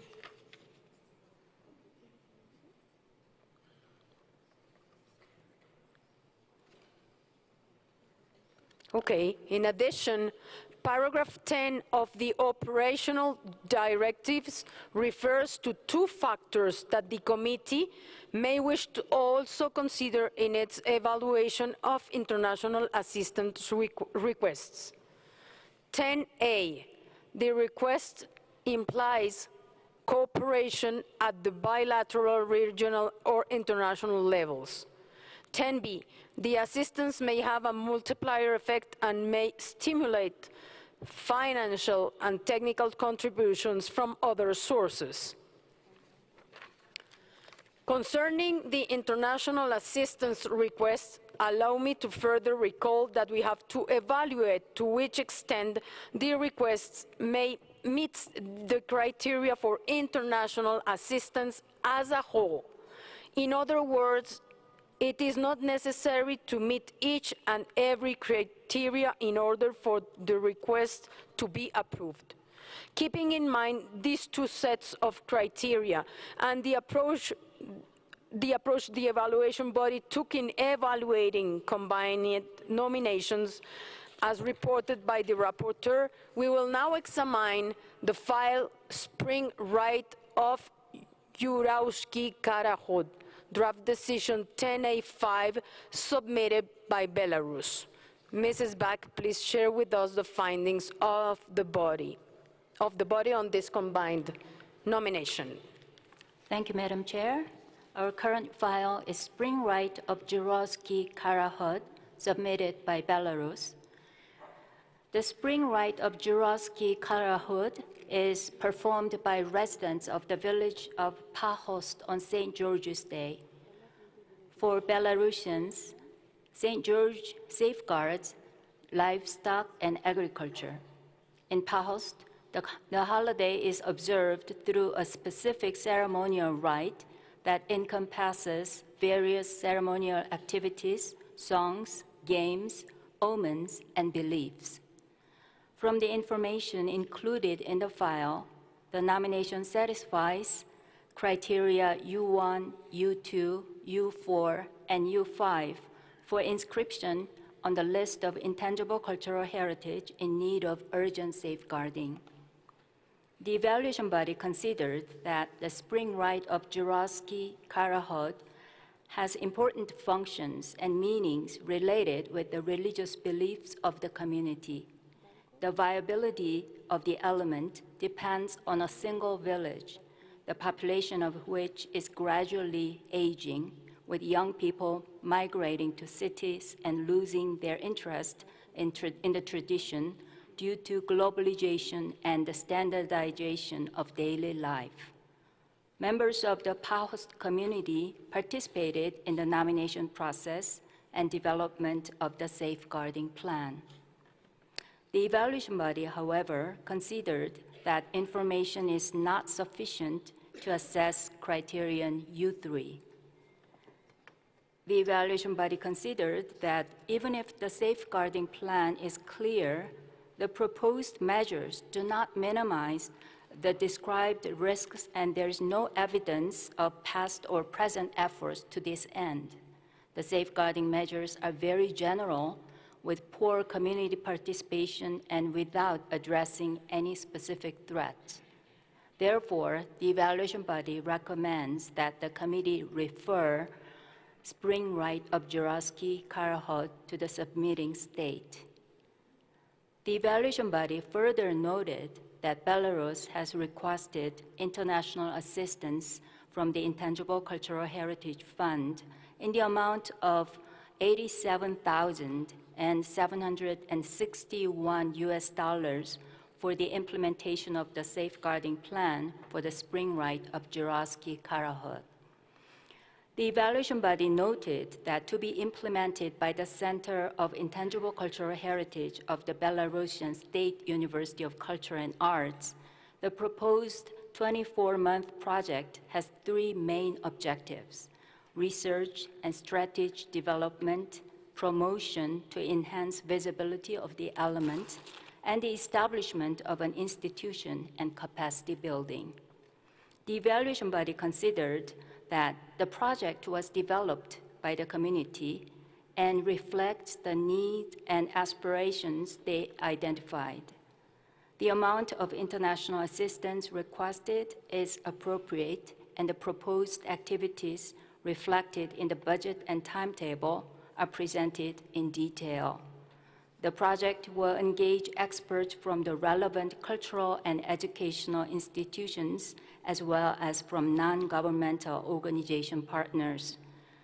However, the evaluation body considered that the proposed activities are very general and do not focus on the spring rite of Juravsky Karahod.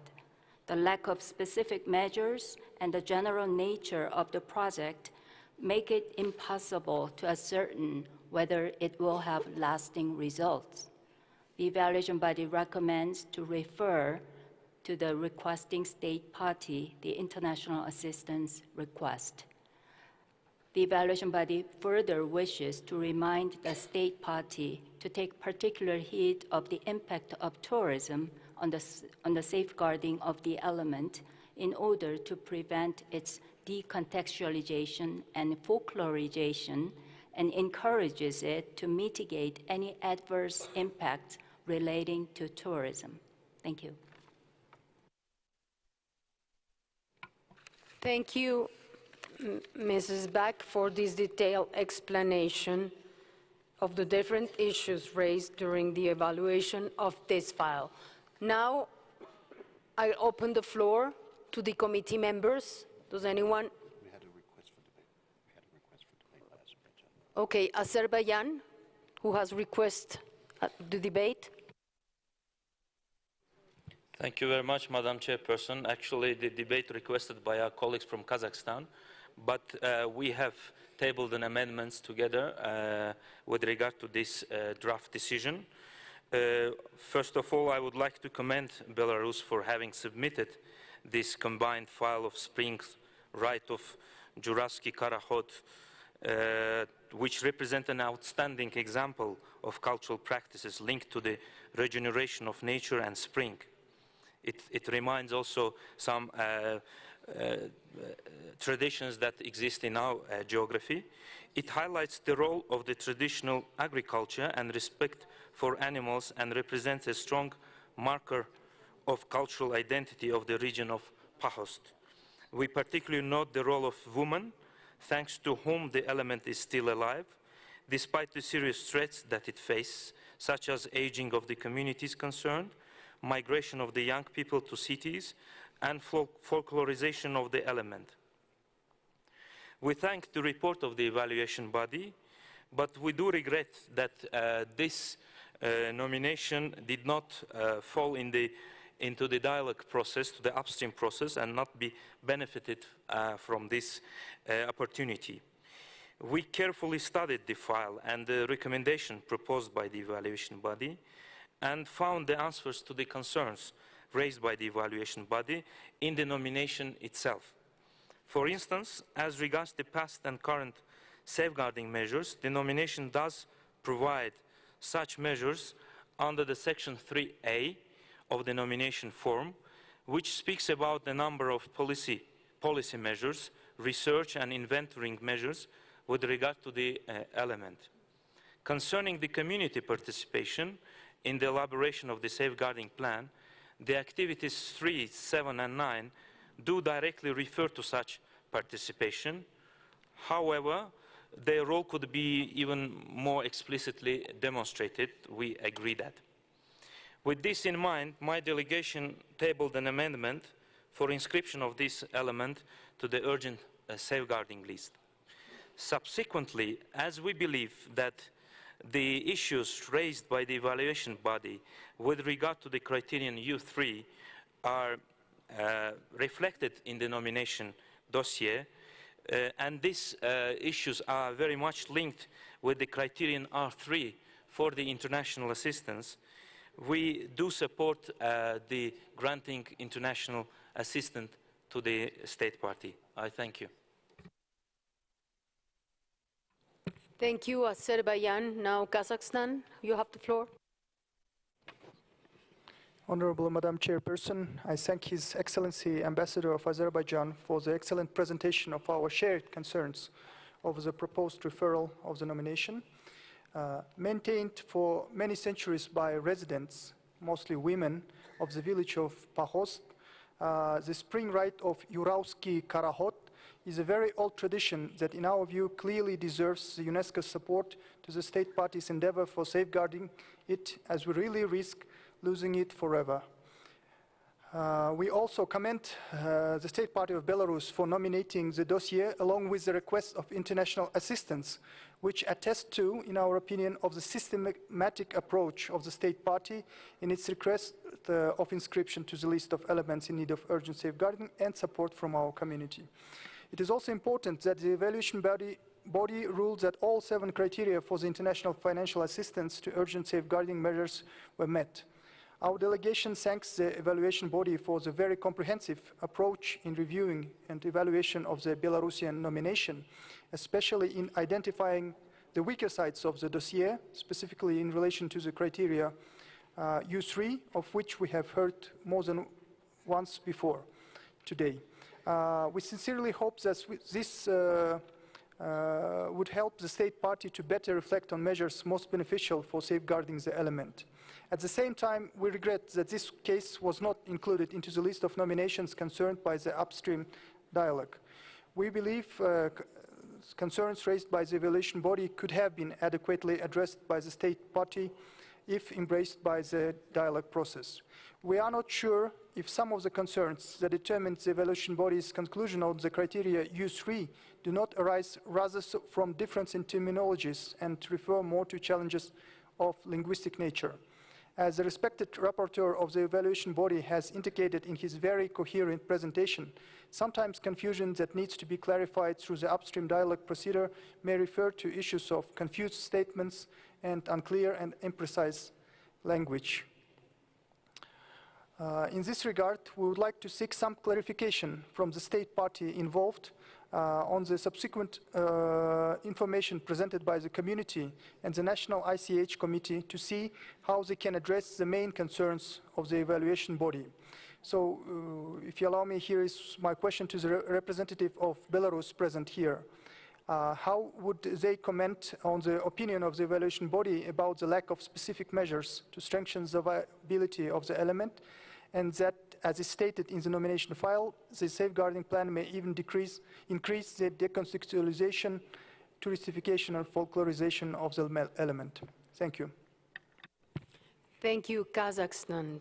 Please, Belarus, could you answer this specific question? Thank you, Madam Chair, for giving floor. The Republic of Belarus is grateful to the evaluation body for professional and responsible work, which has been done for assessment of the file Spring Right of Yurovsky Karagod.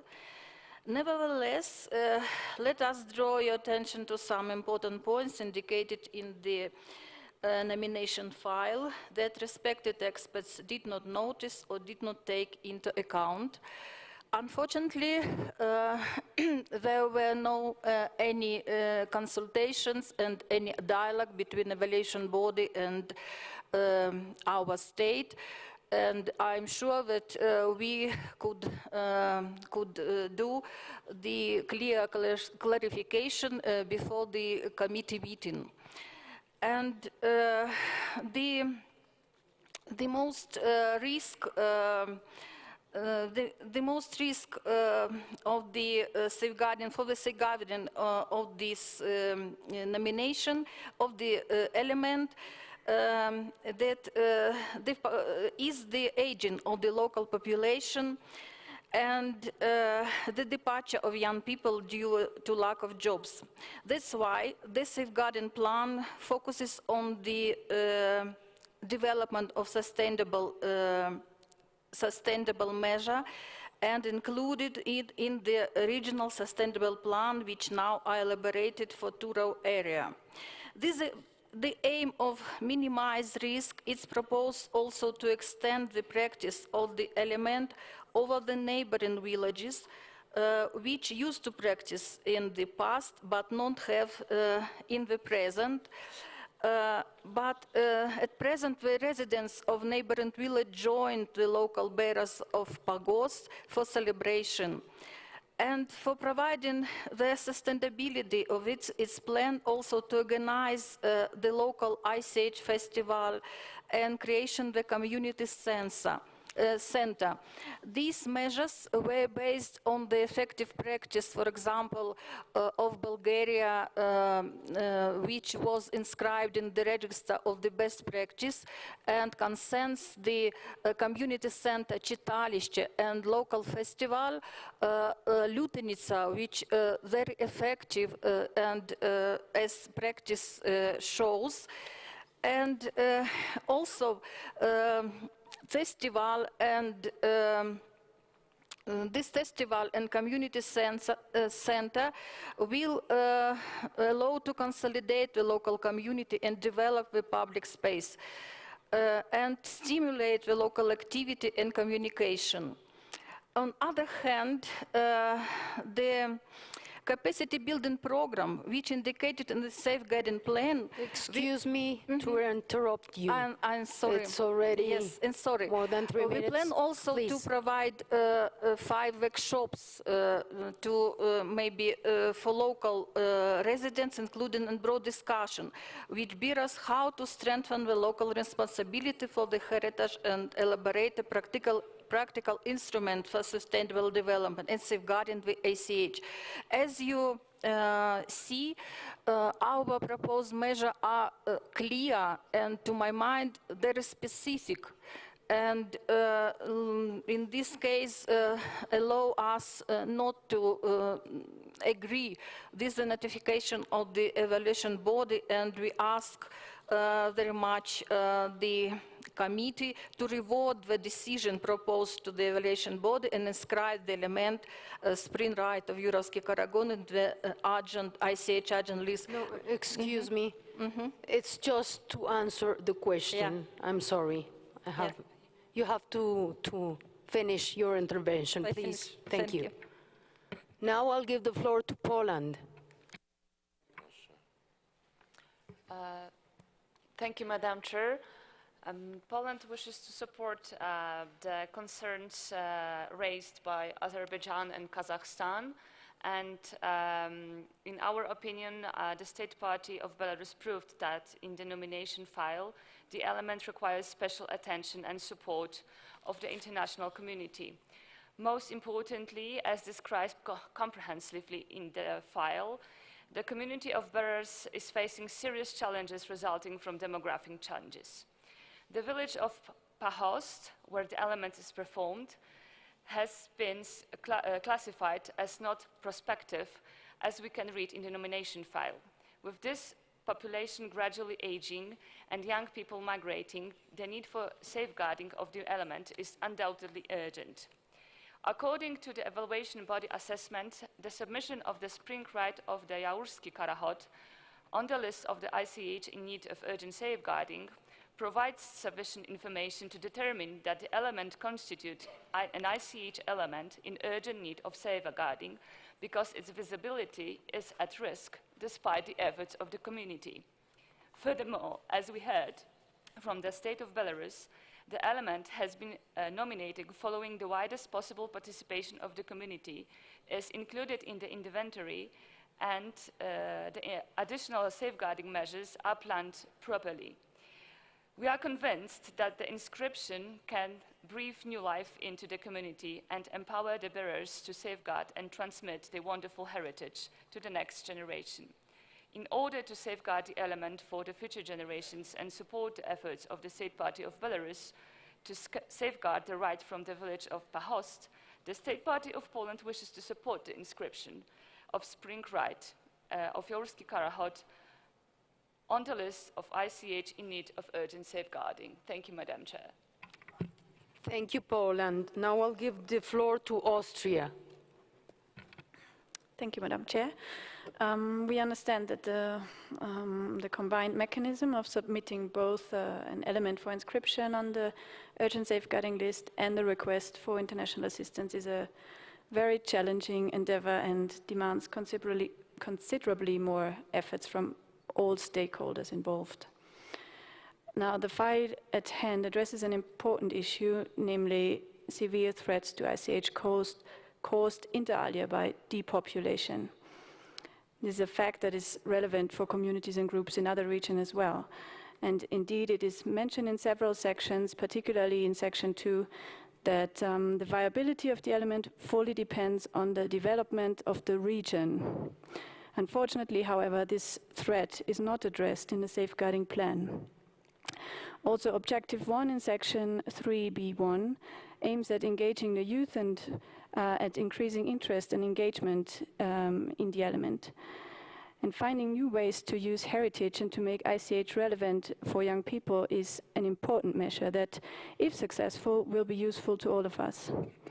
Unfortunately, we could not find corresponding activity in Section 3b2 that explains how the State Party proposes to achieve this objective. So to sum up, the safeguarding plan is an immensely important tool to ensure the viability of the element, and for this reason we think it would be important to make sure that the proposed measures address the described risks. Thank you. Thank you, Austria. China, the floor is yours. Thank you, Madam Chair. The Chinese delegation do commend the efforts of the evaluation body on its evaluation of this nomination, and we thank the delegation of Belarus for its explanation. Our observation is that this nomination does face various and identified risks and threats, such as the lack of practitioners, the job opportunities, and the standardization, etc. And the communities, groups, and the individuals have made great efforts to ensure the viability of the element. And the proposed safeguarding plan is clear, with targeted strategies devoted to ensuring the transmission and viability of the element, so as to avoid possible decontextualization and folklorization, which would further endanger its sustainable development. And as introduced by the evaluation body, it is the second time that this committee receives combined files of the urgent safeguarding list and international assistance, which deserves encouragement as it is more demanding from the technical perspective, particularly when all the criteria of international assistance are satisfied in this case of the nomination submitted by Belarus. Furthermore, according to our observation, this nomination is regarded to a specific ceremonial rite related to spraying. According to our calculation, very briefly, there are more than 30 inscribed elements related to spraying. Most of them are on representative lists, and this one would be possibly on the urgent safeguard list, which we believe would enhance, would promote, contribute to the promotion of the dialogues among the different elements and the different communities. Having said all this, we do believe that the committee we would like to reconsider this nomination for a possible inscription of the urgent safeguard list. Thank you, Madam Chair. Thank you, China. I'll give the floor to Cyprus. Yes, thank you. Cyprus would also like to support the amendment suggested by Azerbaijan and Kazakhstan. The element is really threatened, and we believe that a possible inscription would help its survival. Thank you. Thank you, Cyprus. Cuba tiene la palabra. Gracias, señora presidenta. La delegación de Cuba desea endosar los criterios expresados por la delegación de China, así como también Kazajstán y Azerbaiyán. Creemos que es una candidatura que, además de promover el diálogo intercultural, ayuda mucho al diálogo intergeneracional, y esto es un elemento muy importante para el sostenimiento del patrimonio cultural inmaterial de las naciones. Muchas gracias.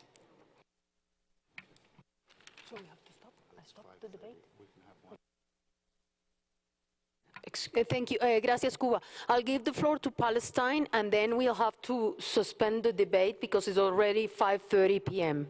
Palestine. Well, in that case, I'll take the floor again tomorrow. To make it short right now, it's just to support the inscription of the element. That's all. Thank you, Madam Chair.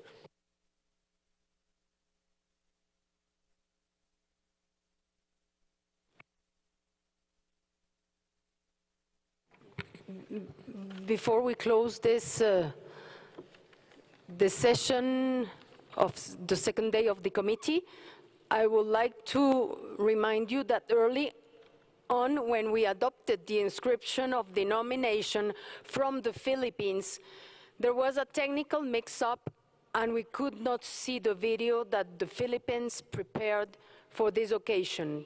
Could we take a few moments to do that, to watch it? Thank you. Please start the video.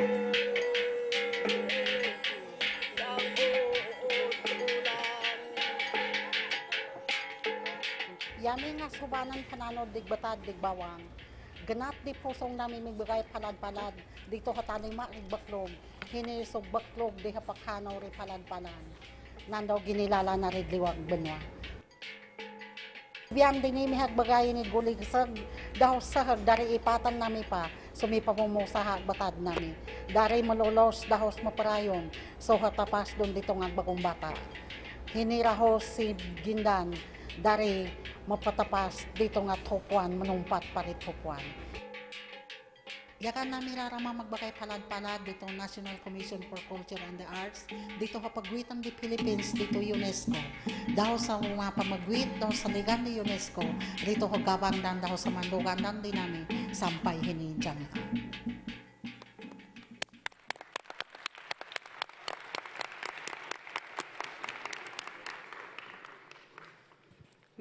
Mesdames et Messieurs, avant de lever la séance, puis-je vous rappeler que Le bureau se réunira à nouveau demain matin pour poursuivre ses travaux à 9 h dans la salle N-O au 3e étage.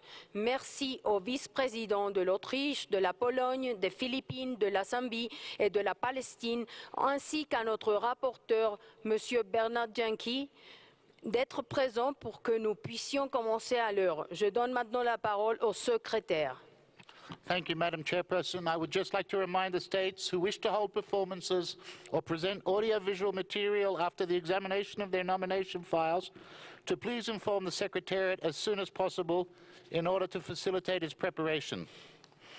There are also two important events happening this evening. A panel discussion, Safeguarding ICH in Latin America, Where Are We Heading?, which takes place at 5:45 p.m. in room Enya O. This is held by Crespial, the Category 2 Center in Latin America and the Caribbean region. You are also cordially invited to the opening of the UNESCO exhibition, Sounds of Living Heritage, A Journey Through Indigenous Languages, which has been especially organized in line with the International Year of Indigenous Languages. This event will take place from 5:45 p.m. in front of room P on the 3rd floor. I invite you to visit this exhibition. With that, thank you. Thank you, Madam Chairperson.